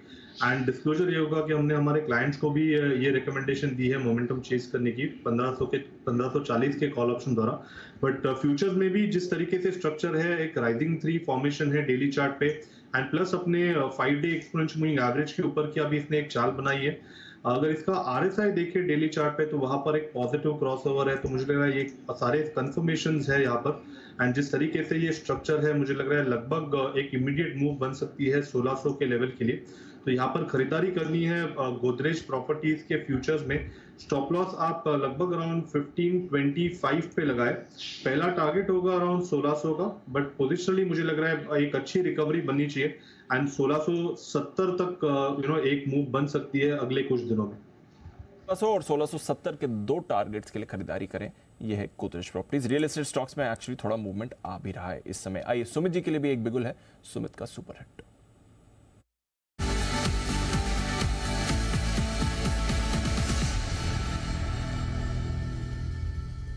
बताएं सुमित जी। जो बाय का स्टॉक अभी रडार पे है, स्टॉक का अभी भाव चल रहा है 100 रुपए 30 पैसे। स्टॉक का नाम है BHEL, भेल। भेल के अंदर यहां से मोमेंटम बन रहा है, भेल के अंदर यहां से तेजी का मूव देखने को मिलना चाहिए। 100 रुपए का साइकोलॉजिकल लेवल जस्ट अभी स्टॉक ने क्रॉस किया है, कल के हाई के ऊपर स्टॉक अभी आ चुका है और स्टॉक तेजी के ट्रेंड के अंदर में। स्टॉक के अंदर यहां से एक बढ़िया जंप, बढ़िया बाउंस ऊपर की तरफ देखने को मिल सकता है। खरीदारी करें। स्टॉक का जो नीचे में चार्ट के ऊपर सपोर्ट दिखाई दे रहा है 97, 98 के पास दिखाई दे रहा है, तो 97 रुपए 50 पैसे के आसपास का स्टॉप लॉस लगा के बेल में खरीदारी करके चलने का सलाह देगा।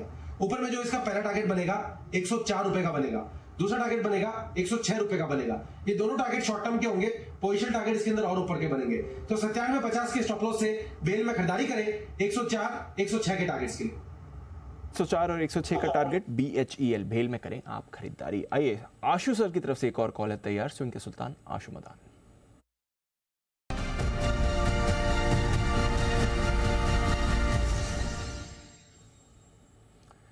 बताएं आशु जी।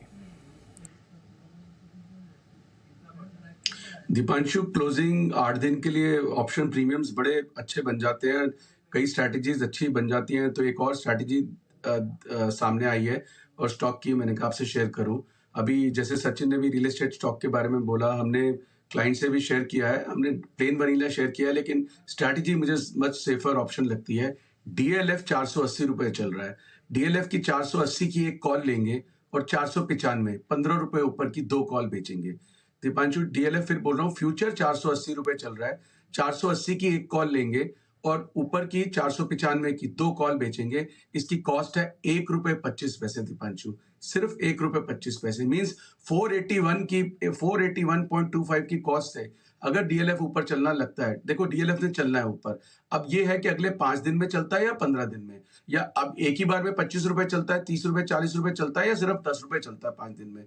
तो दीपांशु, मैं तो चाहूंगा कि चले, लेकिन 40 रुपए भी नहीं चले, 15 रुपए चले, क्योंकि हमने ऊपर की कॉल्स बेची हुई हैं। सेफ कहां तक है? 510 तक। तो दीपांशु, ये बहुत अच्छा स्प्रेड है। DLF की एक कॉल लीजिए 480 की, 495 की बेचिए। वैसे भी DLF 475 पे जो ऊपर से आया था अपनी करेक्शन पूरी कर चुका है और वापस 500 प्लस जाने के लिए तैयार है। It is only a matter of time. तो मुझे लगता है कि ये स्प्रेड बहुत ही मतलब रिस्क रिवॉर्ड फेवरेबल रहेगा। ₹1.25 लगा के अगर आपके 5-7 रुपए भी बन जाते हैं जो लॉट साइज में, तो आई थिंक इससे अच्छा रिटर्न मतलब अगले 7 दिन के लिए बहुत ही मतलब फिनोमिनल एंड एक्सीलेंट रिटर्न है। तो DLF की स्ट्रैटेजी में पार्टिसिपेट करना चाहिए। और दीपांशु, जैसे मैंने कहा था, जब भी टाइम मिले 3-4 स्प्रेड्स पुराने हैं उनका अपडेट शेयर कर लूं, ताकि कोई मतलब ऐसा व्यूअर मिस ना हो जाए। एक मैं बहुत बढ़िया टिप देना चाहता हूँ आशु सर, अगर आपकी इजाज़त हो तो।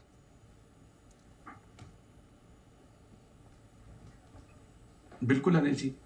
देखो कभी भी है ना अपने राज खोलना नहीं चाहिए। उसमें क्या होता है कि फिर है ना दूसरे मतलब समझ जाते हैं। जैसे आपने बोला मेरे को 3-4 देनी है, फिर मेरे को अपडेट देना, तब से आप देखिए पिछले 10 दिनों में इतने कॉल्स नहीं आएंगे उतने आ जाए।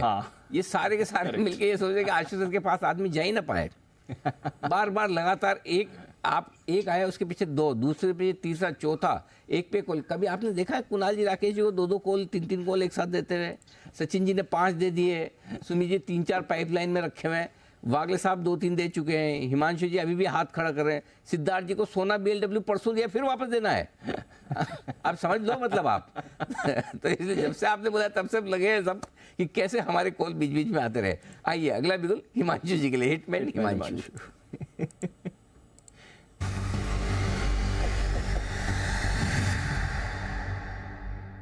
जी हिमांशु जी बताइए। अनिल जी, कैश सेगमेंट का स्टॉक है और ये खरीदना है 1 से 2 दिन के नजरिए से। स्टॉक का नाम है थर्मेक्स, जिसका करंट भाव है 2770-2775 रुपए। करंट लेवल्स पे खरीदें, थोड़ा सा भी कोई डिप मिलता है 15-20 रुपए का तो वहां पर पोजीशन को ऐड करें। 2720 का स्टॉप लॉस लगाना है अनिल जी, और मुझे लगता है कि ये स्टॉक 2920 और फिर 3000 रुपए तक की मूव के लिए तैयार है। काफी अच्छा ब्रेकआउट यहाँ पर डेली चार्ट्स में आता हुआ नजर आया है। कैपिटल गुड स्टॉक्स में अच्छी एक्टिविटी भी देखने को मिली है, और मुझे लगता है कि ना केवल ट्रेडिंग के पर्सपेक्टिव से बल्कि थोड़ा सा अगर डिलीवरी का नजरिया है तो थर्मेक्स में खरीदारी करके चला जा सकता है, और यहाँ पर शॉर्ट टर्म में 3000 रुपए तक के टारगेट्स आते हुए नजर आ सकते हैं। तो ये है थर्मेक्स में खरीदारी करने की राय 2720 के स्टॉप लॉस के साथ, 2920 और 3000 के बड़े टारगेट के लिए। आइए सारे एक्सपर्ट का है। अभी और कोई, हाँ एक बार जरा सबको देखो, कोई बचा है या फिर मैं आशीष सर से ले लूँ अपडेट, नहीं तो फिर 3:30 बज जाएगी। नहीं सर, मुझे भी देना है। ये लो कॉल्स हो जाएंगे, मेरा लिंक आ जाएगा। ये लो एक क्वेश्चन मांगिए, सचिन जी भी हाथ खड़ा कर रहे हैं। लो अब डिसाइड करो कतार को कैसे खागे। गजब है आशीष सर, ये तो मतलब गजब ही हो गया आज। नहीं आने देंगे। देखो आपके सचिन जी को तो हम ऐसा नहीं समझते थे, फिर भी सचिन जी बोल रहे फ्रेश कॉल पे ले लो। सिद्धार्थ जी आपको भी अनिल जी हमने 5 कॉल की मोहर लगा दी है, मेरे से किए। लो बंसल जी भी आज कर, बंसल जी आप भी।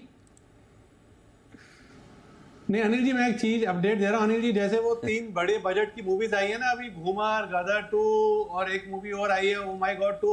हाँ। तो उनके चक्कर में वो छोटे बजट वाली अनिल जी मूवी दिख नहीं रही। वो घूमर अनिल जी बहुत अच्छी मूवी है, अच्छा तो गायब हो गई है। तो आशु जी जिस तरीके से 2.5 मिनट करके 5-5 मिनट लग रहे हैं अनिल जी, बाकी लोग गायब हो रहे हैं अनिल जी।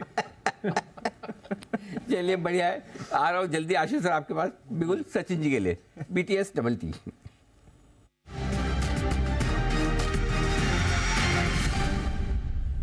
बताएं सर। अनिल जी यहाँ पर सीमेंस में भी एक बदलाव नजर आ रहा है, एंड पिछले 3 दिनों की प्राइस एक्शन के बाद मुझे लग रहा है यहाँ पर एक फ्रेश इंपल्स डेवलप हो रही है। लगभग जिस तरीके से 3600 के सपोर्ट को इसने रिस्पेक्ट किया है, तो मुझे लग रहा है स्टॉप लॉसेस लगभग अराउंड 3630 के आसपास क्लोजिंग बेसिस पे लगाने। एंड पिछले 3 हफ्तों से जो एक डिक्लाइनिंग ट्रेंड थी, मुझे लग रहा है वो डिक्लाइनिंग ट्रेंड अभी ये काट रहा है। सो जिस तरीके से फिलहाल डेटा है 3700 के आसपास का स्विंग इमीडिएटली बनना चाहिए, बट पोजिशनली मुझे लग रहा है 3850 3860 के आसपास के स्विंग्स बनने की तैयारी हो रही है। तो यहाँ पर सीमेंस के फ्यूचर्स में भी खरीदारी करनी है। 3700 पहला टारगेट होगा, बट 3850 के मुझे लग रहा है टारगेट के लिए ये पर्टिकुलर पोजीशन रिटेन करनी चाहिए। स्टॉप लॉस आप क्लोजिंग बेसिस पे लगाएं 3625। ये है आपके लिए सीमेंस, जहां पर आप स्टॉप लॉस लगाइए 3700 3850। तो थर्मैक्स पर भी कॉल आई थी और अब सीमेंस पर है। Back to back capital goods companies अच्छी लग रही हैं, और भी थोड़ी देर पहले सुमित जी भी BHEL की बात कर रहे थे। इस स्पेस में भी थोड़ा रोटेशन चल रहा है। आइए देखते हैं सिद्धार्थ जी ने क्या कौन सा स्टॉक पकड़ा है बिल्कुल उनके लिए। Super set.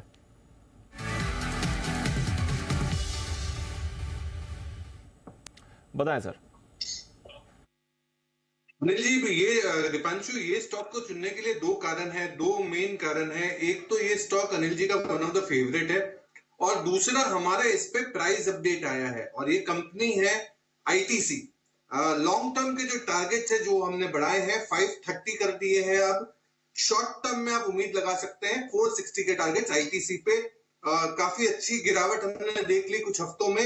अब हमें लगता है कि जिस हिसाब से वॉल्यूम्स बढ़ रहे हैं, हेल्दी सिगरेट वॉल्यूम्स देख सकते हैं 8 से 10% का। FMCG अच्छा स्ट्रॉन्ग दिख रहा है। मुनाफों में भी अच्छी बढ़त हमने देखी Q1 में। जो मेन ट्रिगर्स हो सकते हैं वो है कि कंपनी की बैलेंस शीट जोरदार है, डीमर्जर जो हमने देखा है होटल बिजनेस में, और भी बिजनेसेस के वैल्यू अनलॉकिंग हो सकते हैं जैसे एफएमसीजी है, और ओवरऑल पर्सपेक्टिव से सिगरेट वॉल्यूम्स में एक अच्छी रिकवरी देख सकते हैं और डिसेंट अर्निंग विजिबिलिटी दिख रही है। कंपनी ने 6 होटल अभी हाल में ऐड किए हैं और इससे भी एक अच्छा बूस्ट मिल सकता है होटल बिजनेस को। तो आईटीसी पे खरीदारी की राय, नया टारगेट है 530 का, शॉर्ट टर्म टारगेट 460। आईटीसी खरीदारी करने की राय 460 और 530 के बड़े टारगेट। वाओ, अच्छी खरीदारी की राय सिद्धार्थ जी की तरफ से आईटीसी में आती हुई दिख रही है। बिल्कुल माय ऑल टाइम फेवरेट अभी भी है, इसमें कोई डाउट नहीं है। बहुत लोग मुझे बोल भी रहे वर्ल्ड फोटोग्राफी डे में, हाँ लोगों ने बोला भी मुझे, बंसल जी ने आईटीसी के प्रोडक्ट्स के साथ फोटो नहीं खिंचवाई। फिर मैंने बताया उनको, समझाया मैं ऐसा कुछ है नहीं, हम प्रोडक्ट का डिस्कशन करते हैं, इसका मतलब नहीं प्रोडक्ट में मिल ही जाए बंसल जी के पास में। जी अच्छा, बंसल जी कुछ कह रहा था। जी बंसल जी। देखिए अनिल जी, आपने तो Anil ji world photography day बोल दिया, अनिल जी ट्विटर पे पोस्ट करने को बोल दिया। अनिल जी यहाँ ग्राउंड वर्क भी करना पड़ता है मुझको। अनिल जी वो लोग भी मिलते हैं, उनके साथ चाय पीनी पड़ती है, जिन्होंने मुझे मतलब कि बड़े सीनियर लोग हैं कि बता रहे थे कि जहां अनिल जी गए हैं वहाँ 4 साल पहले मैं गया था। मैंने पूछा कितनी देर की फ्लाइट है, कह रहे 12 घंटे की। फिर वहां पे अनिल जी जो आपने वो जो वाइल्ड लाइफ फोटोग्राफी देखी, कह रहे 4 घंटे बाई रोड भी लगते हैं अनिल जी।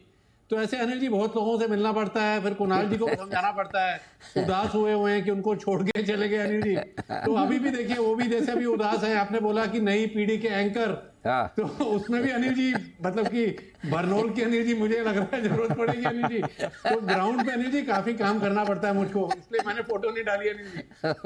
बहुत ही बढ़िया, जहाँ भी मौका मिले आप बिल्कुल ये ग्राउंड चैनल चेक करते रहे बंसल जी। बहुत मतलब बंसल जी के पास सब तरह का एक्सपीरियंस मिल जाएगा आपको। जो लोग घूम के आए उनका भी अनुभव है। आइए, कुशल तो हमारे इन हाउस ही हैं, तो कुशल प्लीज वेट। Yes sir. हाँ, 1 घंटे से आशु जी वेट कर रहे हैं। नहीं, आपका तो बनता ही है 100% जी। वैसे तो आशु जी आपके चक्कर और हाथ खड़ा कर चुके हैं। ये तो किसने किया अभी वापस? आशु जी का किसकी कॉल बाकी है? सिद्धार्थ जी के बाद किसी ने तो कहा है मुझे, लेकिन मैं अब नितिन जी फोन लाइन पे हैं। हाँ नितिन जी। अच्छा, स्विंग के सुल्तान नितिन मुरार, नहीं सॉरी, निफ्टी के निशानेबाज नितिन मुरार का। नितिन जी की कॉल ले लेते, चलिए पहले।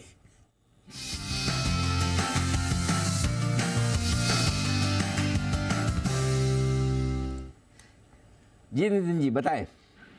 अनिल जी यहाँ पे 19,400 की कॉल ऑप्शन लेंगे जो 72, 73 में मिलेगी। 19,400 की कॉल ऑप्शन जिसका स्टॉप लॉस होगा 48 का, और अभी 72 चल रही है, और इसके टारगेट होंगे, फर्स्ट टारगेट 100 के आसपास के होंगे, और उसके ऊपर निकलती है तो 115 के टारगेट होंगे। मुझे ऐसा लग रहा है कि शॉर्ट कवरिंग आनी चाहिए इस वीक में, तो हम 19,400 की कॉल ऑप्शन ले रहे हैं 70, 72 की रेंज में, स्टॉप लॉस 48 का, टारगेट 100, 110 के। एग्जैक्ट 3 बजे 19,400 के पार तेजी से निकला। इंतजार करते करते अब 19,400 के पार निकलकर मजबूत होता दिख रहा है, और ऐसा लग रहा है कि 44,000 के ऊपर बैंक निफ्टी भी निकलकर आगे बढ़ने को तैयार। आशीष सर, कुशल कर रहे हैं इंतजार, तब तक आप बताएं सर अपने अपडेट्स। अनिल जी मेरे पास एक कॉल और है, वो भी मैं शेयर कर लेता हूं। वो इंडेक्स की कॉल है। एक मिनट, बिगुल स्विंग के सुल्तान आशु मदान।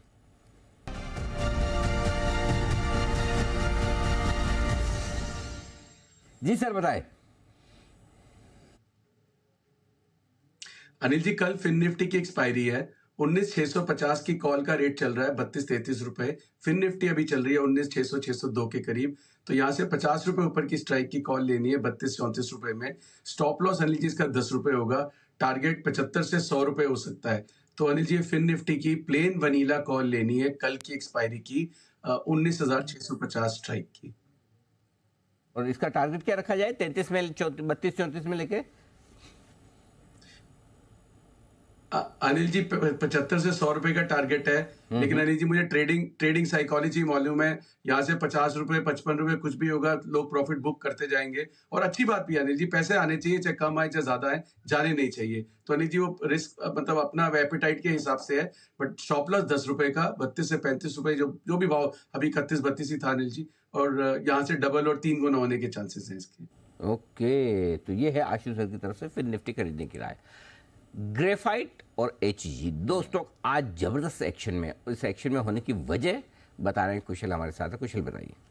बिल्कुल सर, तो इंटरेस्टिंग रिपोर्ट आती हुई दिख रही है जेफरीज की तरफ से, और यहाँ पर वो ये मानकर चल रहे हैं कि आगे चलकर ग्रेफाइट इलेक्ट्रोड्स की जो मांग है वो सिग्निफिकेंटली बढ़ सकती है। अब ये क्यों? इसमें सबसे पहले तो ये जो फैक्टर देख रहे हैं, जो इलेक्ट्रिक आर्क फर्नेस है जिसका इस्तेमाल किया जाता है स्टील मेल्टिंग में, उसकी प्रोडक्शन में, वहाँ पर इलेक्ट्रिक जो ग्रेफाइट इलेक्ट्रोड्स है उसका इस्तेमाल ज़्यादा बढ़ने वाला है। क्यों? क्योंकि EAF का इस्तेमाल ग्लोबल स्तर पर ज़्यादा बढ़ सकता है। अब ये ग्लोबल स्तर पर इसलिए भी बार बार मैं एम्फेसाइज कर रहा हूं क्योंकि इनका अगर आप HEG और ग्रेफाइट इंडिया का देखेंगे तो इनकी जो बिक्री है, जो सेल्स है, उसमें 70% हिस्सा और 50% हिस्सा जो है एक्सपोर्ट्स यानी कि आउट ऑफ इंडिया से आता हुआ नजर आता है। तो जाहिर सी बात है कि जहां पर ग्लोबल स्तरों पर अगर EAF का जो इस्तेमाल है वो बढ़ता है तो ग्रेफाइट इलेक्ट्रोड्स की भी जो मांग है ये मानकर चल रहे हैं 200,000 मेट्रिक टन से भी बढ़ने के मौके हैं। इसी वजह से HEG पर FY25 और 26 ये दोनों वित्तीय वर्ष, आने वाले वित्तीय वर्षों के लिए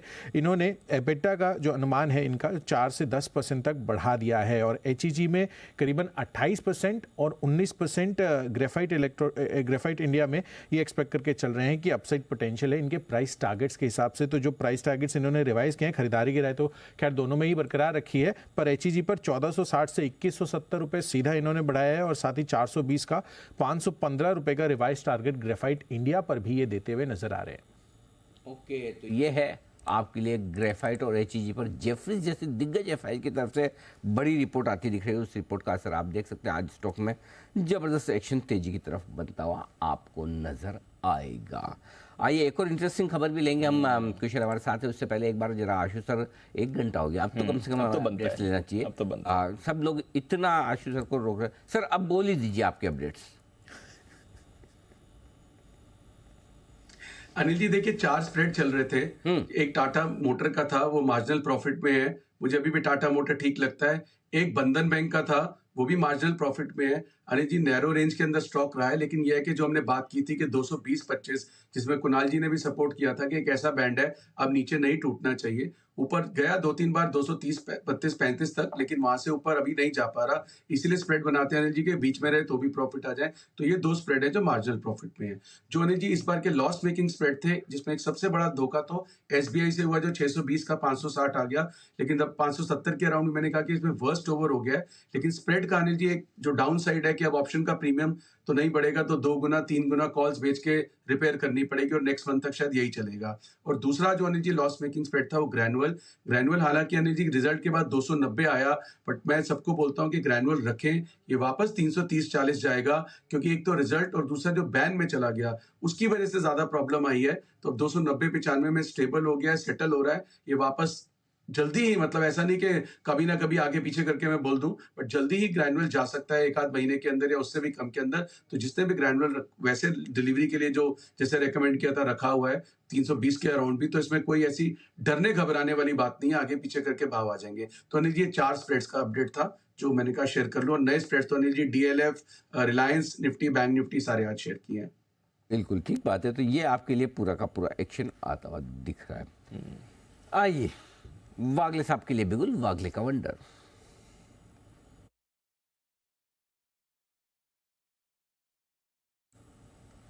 वागले साहब बिगुल में कुछ वागले साहब तैयार है क्या आपके लिए बिगुल? अनिल जी बिगुल तो मुझे सुनाई नहीं दिया। तो बजाई नहीं तो कैसे सुनोगे? मैं तो पहले सोचा था आप तैयार है कि नहीं। आप तैयार है, बिगुल भी तैयार है, हम भी तैयार है जी।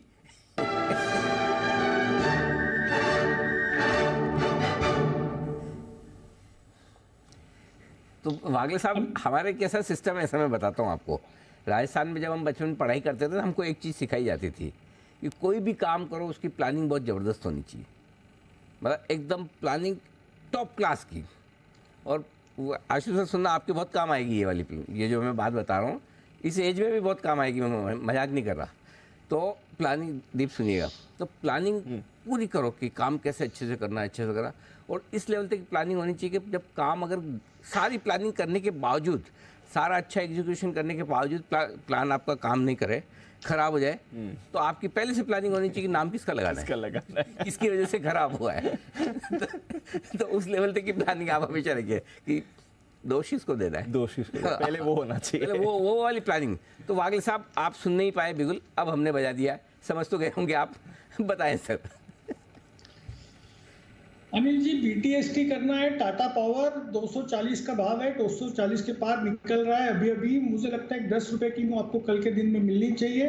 आपका स्टॉप लॉस 237 का होना चाहिए, 3 रुपए का रिस्क, 10 रुपए का रिवॉर्ड आज और कल का टाइम फ्रेम का। आज नहीं आएगा ऑब्वियसली, ये कल के लिए ही है, तो कल के दिन में आपको 10 रुपए की मूव आ सकती है।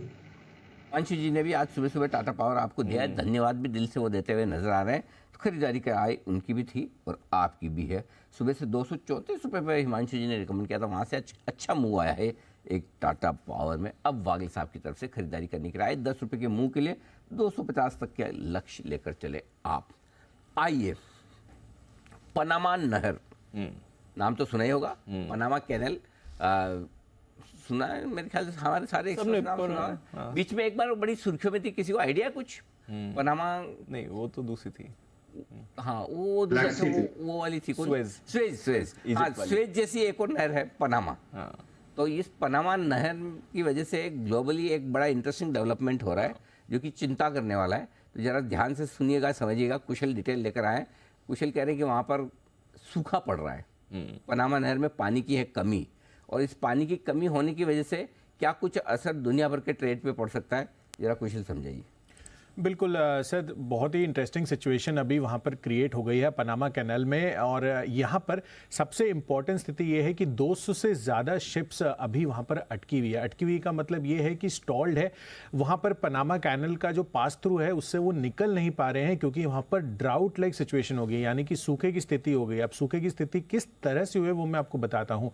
यहाँ पर इनका जो वाटर लेवल है वो रेन वाटर के ऊपर प्राइमरी निर्भर करता है, यानी कि जो फ्रेश वाटर आता है, और वहां पर रेन की जो सिचुएशन है वो बहुत ज़्यादा अच्छी नहीं है पिछले 20-25 दिनों से, जिसके कारण से जो लेवल्स हैं वो उतना मीट नहीं कर पा रहे हैं कि उसमें जिस टाइम फ्रेम में जितनी शिप्स पास होनी चाहिए वो उतनी शिप्स पास हो सके। तो इसी वजह से ऐसा हो रहा है कि यहाँ पर रिस्ट्रिक्शंस लगा दिए हैं सरकार की तरफ से कि यहाँ पर आप एक स्पेसिफिक नंबर ऑफ शिप्स ही यहाँ पर पास थ्रू कर पाएंगे पर डे, जिस कारण से जो वेटिंग पीरियड है वो 3 हफ्तों से ज़्यादा का अब हो चुका है। तो जाहिर सी बात है कि जो ट्रेड्स हैं, बिलियंस ऑफ डॉलर्स में ट्रेड्स हैं, वो कहीं ना कहीं अब फंसे हुए हैं। और 21 अगस्त तक जो रिस्ट्रिक्शंस लगे हुए थे उसको उन्होंने एक्सटेंड कर दिया है सरकार ने, और 2 सितंबर तक यहाँ पर ये जो एक्सटेंशन है कर दिया गया है। अब इंपॉर्टेंस इसकी कितनी बड़ी है यूएस के लिहाज से वो भी मैं आपको बताता हूं कि यूएस का 40% कंटेनर ट्रैफिक केवल पनामा कैनाल से आता है। तो अब अगर पनामा कैनाल से इतना बड़ा ट्रैफिक अब यूएस के ईस्ट कोस्ट पर जाके उतरता है, जो कि अगर आप नॉर्थ ईस्ट एशिया से कंपेयर करें, यानी कि नॉर्थ ईस्ट एशिया से जो शिप्स लोड होती है वहां जाके अनलोड होती है, तो उसका अगर $X पर अगर कोई भी प्रोडक्ट की कीमत है वो अगर स्वेज कैनाल से या कोई और रूट से जाता है तो 30-40% वहां पर आगे चलकर आपको और इंक्रीज हो सकता है। तो यहाँ पर यूएस में आगे चलकर जो हॉलिडे सीजन आएगा, एनालिस्ट काफ़ी सारे ये मानकर चल रहे हैं कि वहाँ पर कीमतें आगे बढ़ती हुई दिख सकती है अगर ये सिचुएशन जस की तस बनी रही तो। इसके पहले जैसे कि स्विस कैनाल की हम बात कर रहे थे, आपको याद होगा मार्च 2021 में 2 साल पहले ये चीज़ स्थिति हुई थी और लेकिन कारण यहाँ पर डिफरेंट था, बट जो जैम लगा था उसमें 360 से ज़्यादा शिप्स अटके हुए थे और उसमें एक सबसे बड़ा जो इम्पैक्ट क्रिएट जिसकी वजह से हुआ था वो था एवर गिवन शिप, जिस कारण से पूरा का पूरा स्विस कैनाल जो है जैम या ब्लॉक हो गया था और उसके कारण से प्रतिदिन $10 बिलियन से ज्यादा का जो ट्रेड है वो रुका था। तो अब यहां पर कितना बड़ा इंपैक्ट होता है पनामा कैनाल में ये देखना होगा, पर 200 से ज्यादा शिप, अनिल जी, क्वांटम काफी बड़ा है। अब कह रहे हैं 200 जहाज अटक चुके हैं, ऑलरेडी अटक चुके हैं। ओहो, ये बड़ी इंटरेस्टिंग सिचुएशन, नई सिचुएशन आ रही है सर। मार्च 2021 में वो हुआ था ना सुएज कैनाल वाला, आई थिंक वैसी नई सिचुएशन यहाँ पर गड़बड़ हो सकता है। तो और ये थोड़ी अलग है क्योंकि उस समय चलिए आप शिप इवेंचुअली आपने हटा दिया था, यहाँ पर अगर सूखा पड़ा है, पानी नहीं आएगा तो आप क्या करोगे? तो पानी की कमी कैसे हो रही? वो उनका जो डिपेंडेंस है ना सर, वो फ्रेश वाटर पे, और फ्रेश वाटर मतलब रेन से आता है। अच्छा। तो जो उधर बारिश की स्थिति है वो उतनी अच्छी नहीं है और वाटर लेवल कम हो गया। ऐसा समझ में आ रहा है कि 100 साल में सबसे बुरा सूखा पड़ा है सर वहाँ पर इस समय। चलिए, तो पानी जब तक नहीं आएगा तब तक वो फिर रिलीज नहीं कर पाएंगे शिप। तो बड़ा मामला सीरियस होता दिख रहा है पनामा नहर के अंदर, पनामा कैनाल में। यहाँ पर काफ़ी शिप्स अटके पड़े और अभी पता नहीं कितना टाइम लगेगा। फिर से इन्फ्लेशन वाली चिंता आ जाएगी, चिंता, वो सप्लाई इश्यूज जो है वो मुश्किल में बढ़ते। तो अपेरेंटली जो LNG गैस है उसके लिए बहुत सारे टैंकर्स ये पनामा कनाल यूज़ करते हैं, तो वहाँ पर कहा जा रहा है कि सबसे बड़ा पहला इम्पैक्ट अगर आएगा तो वहाँ पर आपको पहले आते हुए दिखेगा। ओके, तो चलिए इस पर रखिएगा ज़रूर नज़र, देखते हैं आगे किस तरह के डेवलपमेंट यहाँ पर देखने को मिलते हैं। बिल्कुल, चलिए वहाँ पर है हमारी नज़र। बट आइए तब तक कुछ और स्टॉक्स पर भी डाल देते हैं नज़र, क्योंकि रोटेशन में हम देख रहे हैं और भी कुछ नई नेम्स आपके सामने आते हुए दिख रहे हैं जहाँ पर एक्शन थोड़ा बना हुआ है। सिद्धार्थ जी, टाइटन पर एक बार आपसे राय लेनी थी। ये जो बड़ा डेवलपमेंट हुआ है, कैरेट लेन में उन्होंने अपनी हिस्सेदारी बढ़ाई है, कैसे देखना है सर इस डेवलपमेंट को, और स्टॉक पर क्या राय रहेगी? इस समय डेज हाई पर ट्रेड कर रहा है। देखिए दीप, टाइटन पे हमारी कोई एक्टिव कवरेज तो नहीं है, बट ओवरऑल पर्सपेक्टिव से अगर कैरेट लेन में ये अपना स्टेक बढ़ा रहे हैं तो ये बेहतर हो सकता है, क्योंकि आने वाले समय में हम मैरिज सीजन भी देख रहे हैं, हॉलीडे सीजन रहेगा, छुट्टियों का माहौल रहेगा, तो ये सारी चीजों से थोड़ा बहुत प्रॉफिट स्ट्रेंथ आएगी वॉल्यूम्स में। तो टाइटन एक लॉन्ग टर्म पोर्टफोलियो स्टॉक है, इसमें आप अगर ट्रेडिंग का मौका ढूंढ रहे हैं तो ये ना करके आप पोर्टफोलियो स्टॉक के हिसाब से इसको ट्रीट करें और अपने पोर्टफोलियो में रहने दें लंबे समय के लिए। आपके लिए टाइटन जिस पर आपको नजर रखनी है, स्टॉक पर एक्शन बन रहा है। अपोलो हॉस्पिटल्स, वागले साहब एक बार जरा इसका भी चार्ट देखें, 1.5% ऊपर ट्रेड कर रहा है, एक बार इस पर भी राय दें सर।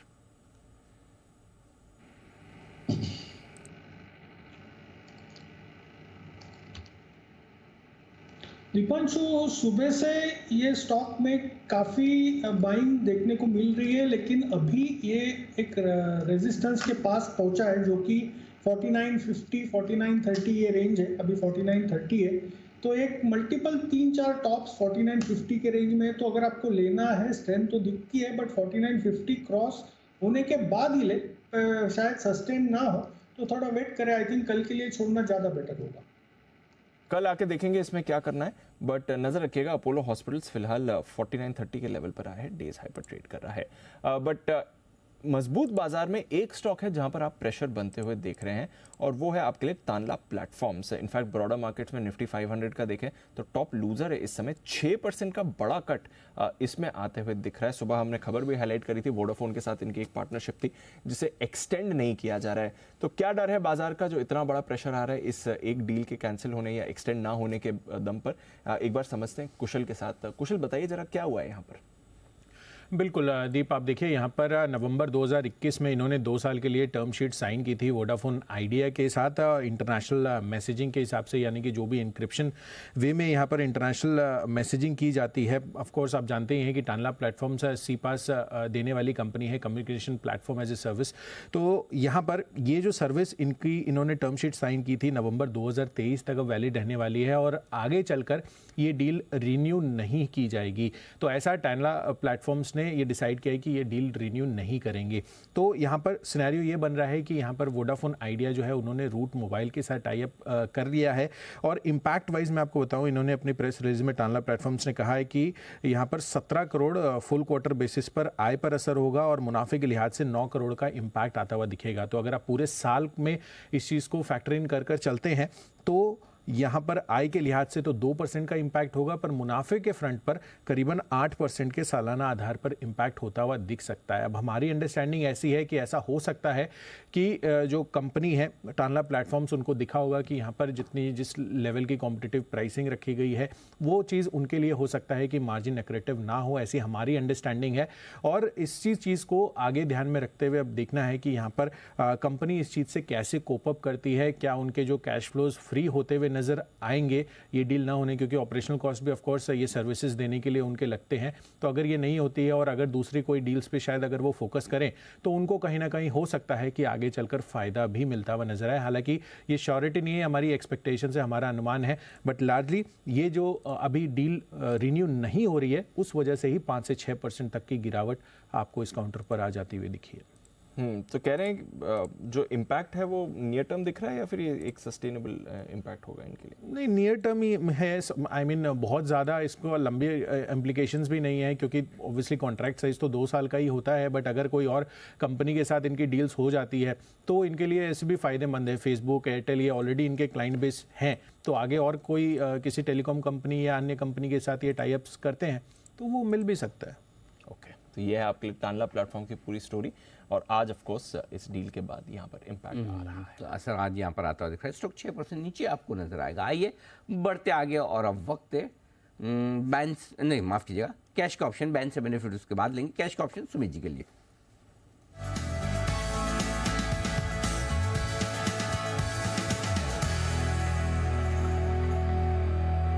सुमित जी बताएं सर।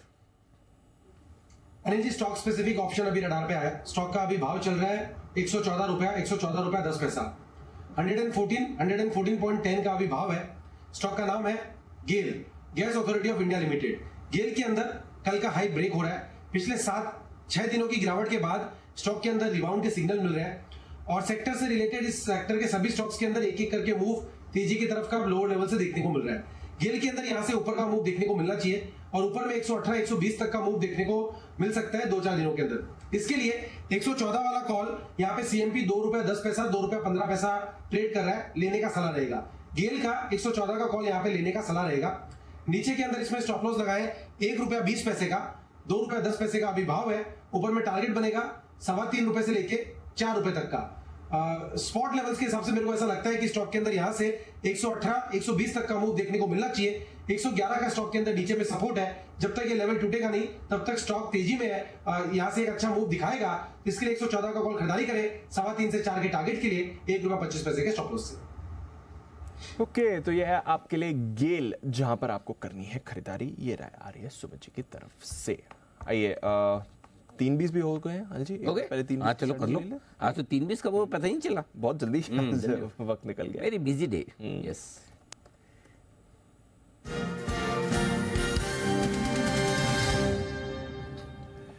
अच्छे मूड में अनिल जी ग्लोबल बाजार डेज हाई पर ही डाउ फ्यूचर्स है 125 अंक ऊपर, 90 पॉइंट ऊपर आपको नैस्डैक फ्यूचर्स दिख रहे हैं।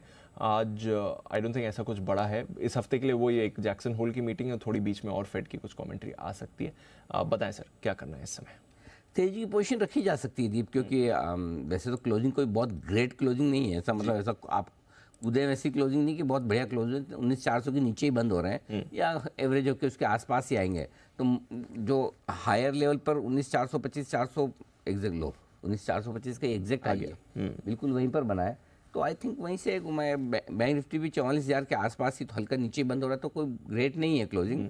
ठीक है, रिकवरी है, मतलब वही है कि रिकवरी में थोड़ी बहुत तो प्रॉफिट बुकिंग होगी। तो लेकिन आज संभावनाएं हैं कि ग्लोबल थोड़ा ऊपर आए, तो आप अपनी हेजिंग कर सकते हैं 19,250 का पुट खरीद कर और 43,600 का पुट खरीद कर, अगर आप लॉन्ग पोजीशन लेना चाहते हैं। शॉर्ट करने के लिए कल का इंतजार करें, लॉन्ग पोजीशन है तो हेजिंग के साथ कैरी ओवर करें। ये आपके लिए राय है, सिंपल। Got it sir. चलिए ये है अनिल जी की राय। थोड़ा एंड में बैंक निफ्टी पर अभी थोड़ी मुनाफा वसूली आई पिछले 5-10 मिनट में। बट आइए बैन से benefit, record number of stocks है बाय द कवर की बैन लिस्ट में। लेते हैं अपडेट कुशल से।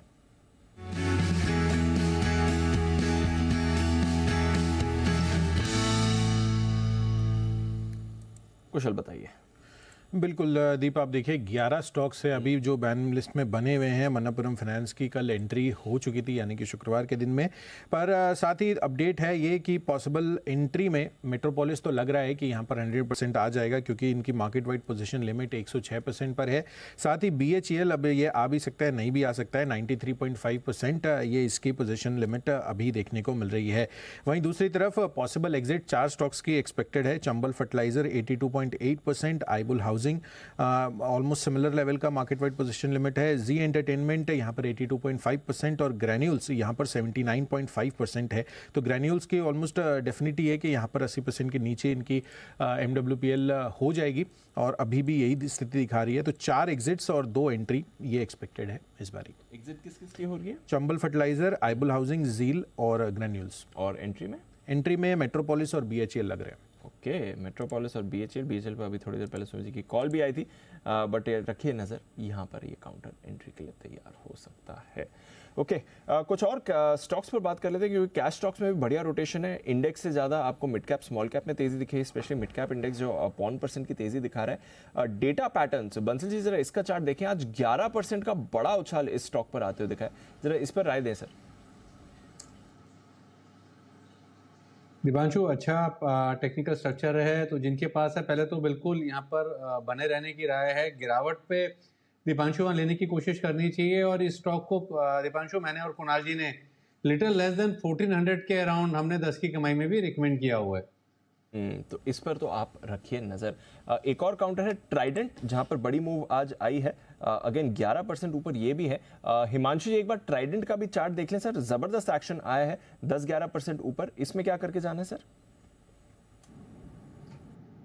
दीप, जैसे मैंने सुबह भी आज कहा था कि टेक्सटाइल सेक्टर पर नजर रहनी चाहिए। इस स्पेस में आज एक ब्रेकआउट होता पूरे स्पेस में ही नजर आ रहा है, और ट्राइडेंट में भी एक काफी समय की कंसोलिडेशन के बाद आज बहुत हैवी वॉल्यूम्स के साथ ये आज का मूव है जो 10% स्टॉक ऊपर है। तो मुझे लगता है कि यहाँ पर फ्रेश खरीदारी भी की जा सकती है, और इनके पास एग्जिस्टिंग पोजीशंस हैं, बिल्कुल यहाँ पर होल्ड करें। स्टॉक एक काफी लंबे समय की कंसोलिडेशन के बाद चलना शुरू हुआ है। स्टॉप लॉस मेंटेन किया जा सकता है 33.50 के नीचे का क्लोजिंग पर, और अपसाइड में मेरा ऐसा मानना है कि इमीडिएट शॉर्ट टर्म में स्टॉक 38 से 40 रुपए तक का मूव दिखाने के लिए तैयार है। बंसी जी एक और स्टॉक EIH फ्राइडे को पिक ऑफ द वीक में रेकमेंड किया था, आज 5-5.25% ऊपर है सर, ऑलमोस्ट 6% इनफैक्ट ऊपर है इस समय। इसमें क्या करके जाना है sir? Deepanshu hold tight, seat tight, गिरावट पे खरीदना है। और मैंने दीपांशु यहाँ पे टारगेट्स दिए हमने 335-350 के। अगर किसी को बहुत जल्दी भी हो तो भी 280 से पहले मुनाफा नहीं बांधना चाहिए, बड़े चार्ज पे बड़ा ब्रेकआउट है। कभी भी गिरावट में नीचे 220 के अराउंड मिले तो लेने की कोशिश करें, एल्स जिनके पास है hold tight, seat tight. Okay, तो यह है आपके लिए EIH hold tight, seat tight. KEC international सिद्धा जी आपके कवरेज में भी है, आज सुबह खबर भी थी 1000 करोड़ के नए ऑर्डर्स भी इन्होंने जीते हैं, और अदरवाइज भी स्टॉक मोमेंटम में है, 5% ऊपर बंद हो रहा है KEC इंटरनेशनल सर। देखिए, ट्रांसमिशन और डिस्ट्रीब्यूशन की कंपनी KEC बहुत ही बेहतरीन है, और ये जो पावर एंसिलरी कंपनीज है, ये मैंने पावर पे जो सिप की थी कुछ हफ्तों पहले, इसमें भी KEC इंटरनेशनल शामिल था। मुझे लगता है कि काफी बेहतरीन है। ओवरऑल पर्सपेक्टिव से आपको बने रहना चाहिए, क्योंकि यहाँ पे मार्जिन में भी इजाफा रह सकता है, रेवेन्यू में ग्रोथ है, ओवरऑल पर्सपेक्टिव से काफी पॉजिटिव है, फंडामेंटली रेशियो स्ट्रांग है, आपको बिल्कुल बने रहना चाहिए। हिमांशु जी, लुपिन 1-2 दिन के कंसोलिडेशन के बाद आज फिर से मोमेंटम में आए हैं, अभी थोड़ी फ्रेश मूव भी दिखी है, 2% ऊपर बंद हो रहा है। लुपिन पर कोई BTST व्यू बनता है सर?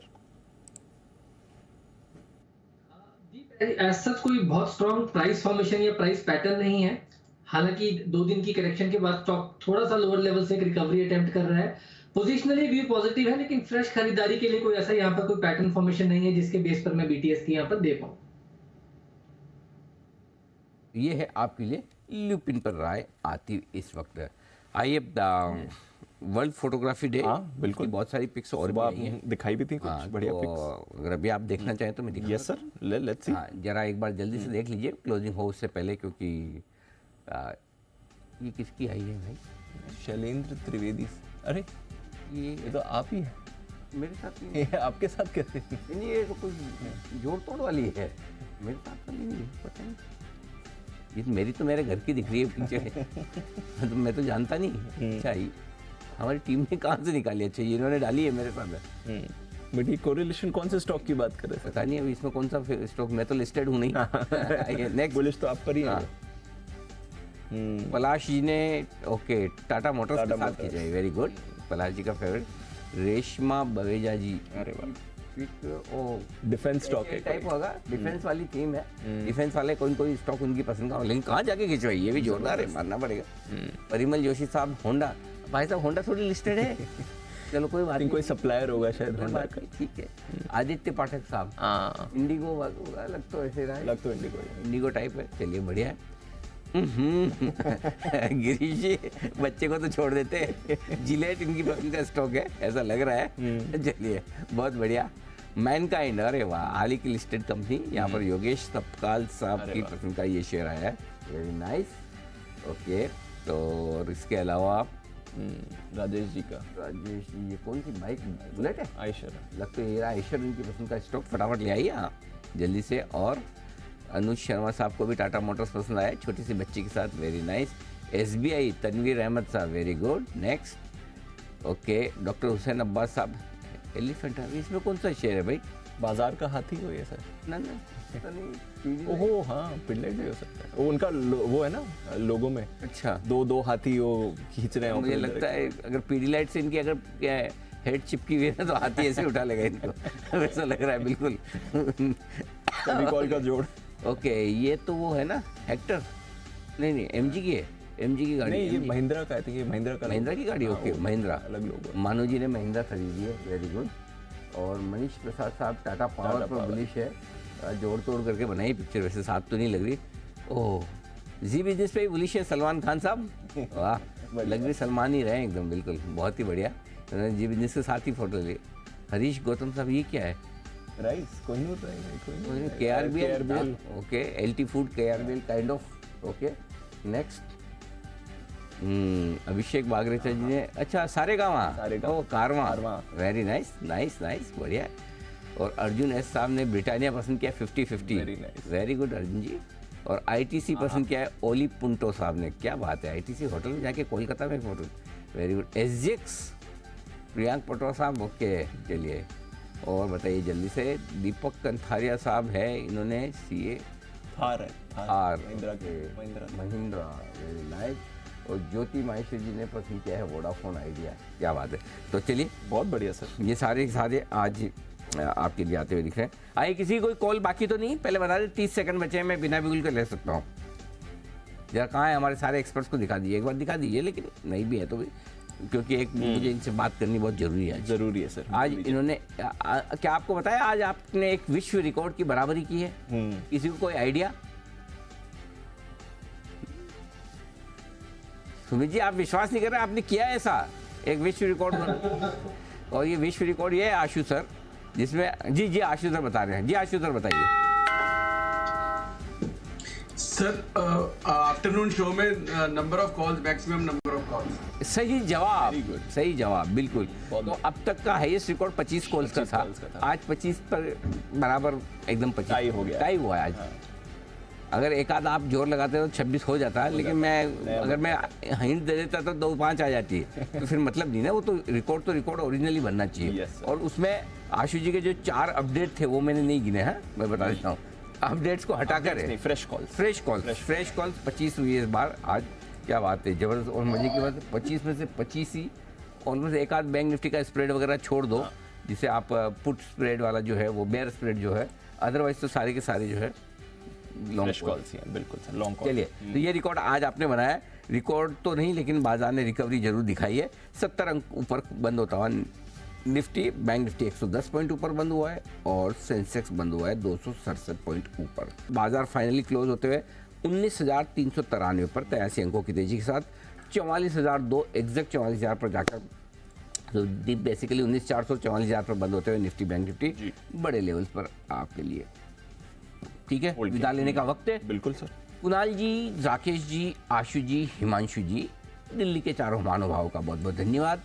वागले साहब, सुमित जी और सिद्धार्थ जी, आपका भी बहुत बहुत शुक्रिया।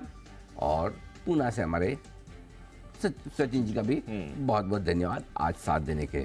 चलो, हफ्ते का पहला दिन तो आराम से निकल गया। अब देखते कल क्या कुछ होता है एक्शन, क्योंकि डाउ फीचर्स अच्छे मजबूती के साथ 125 पॉइंट ऊपर है। Let's see what happens tomorrow.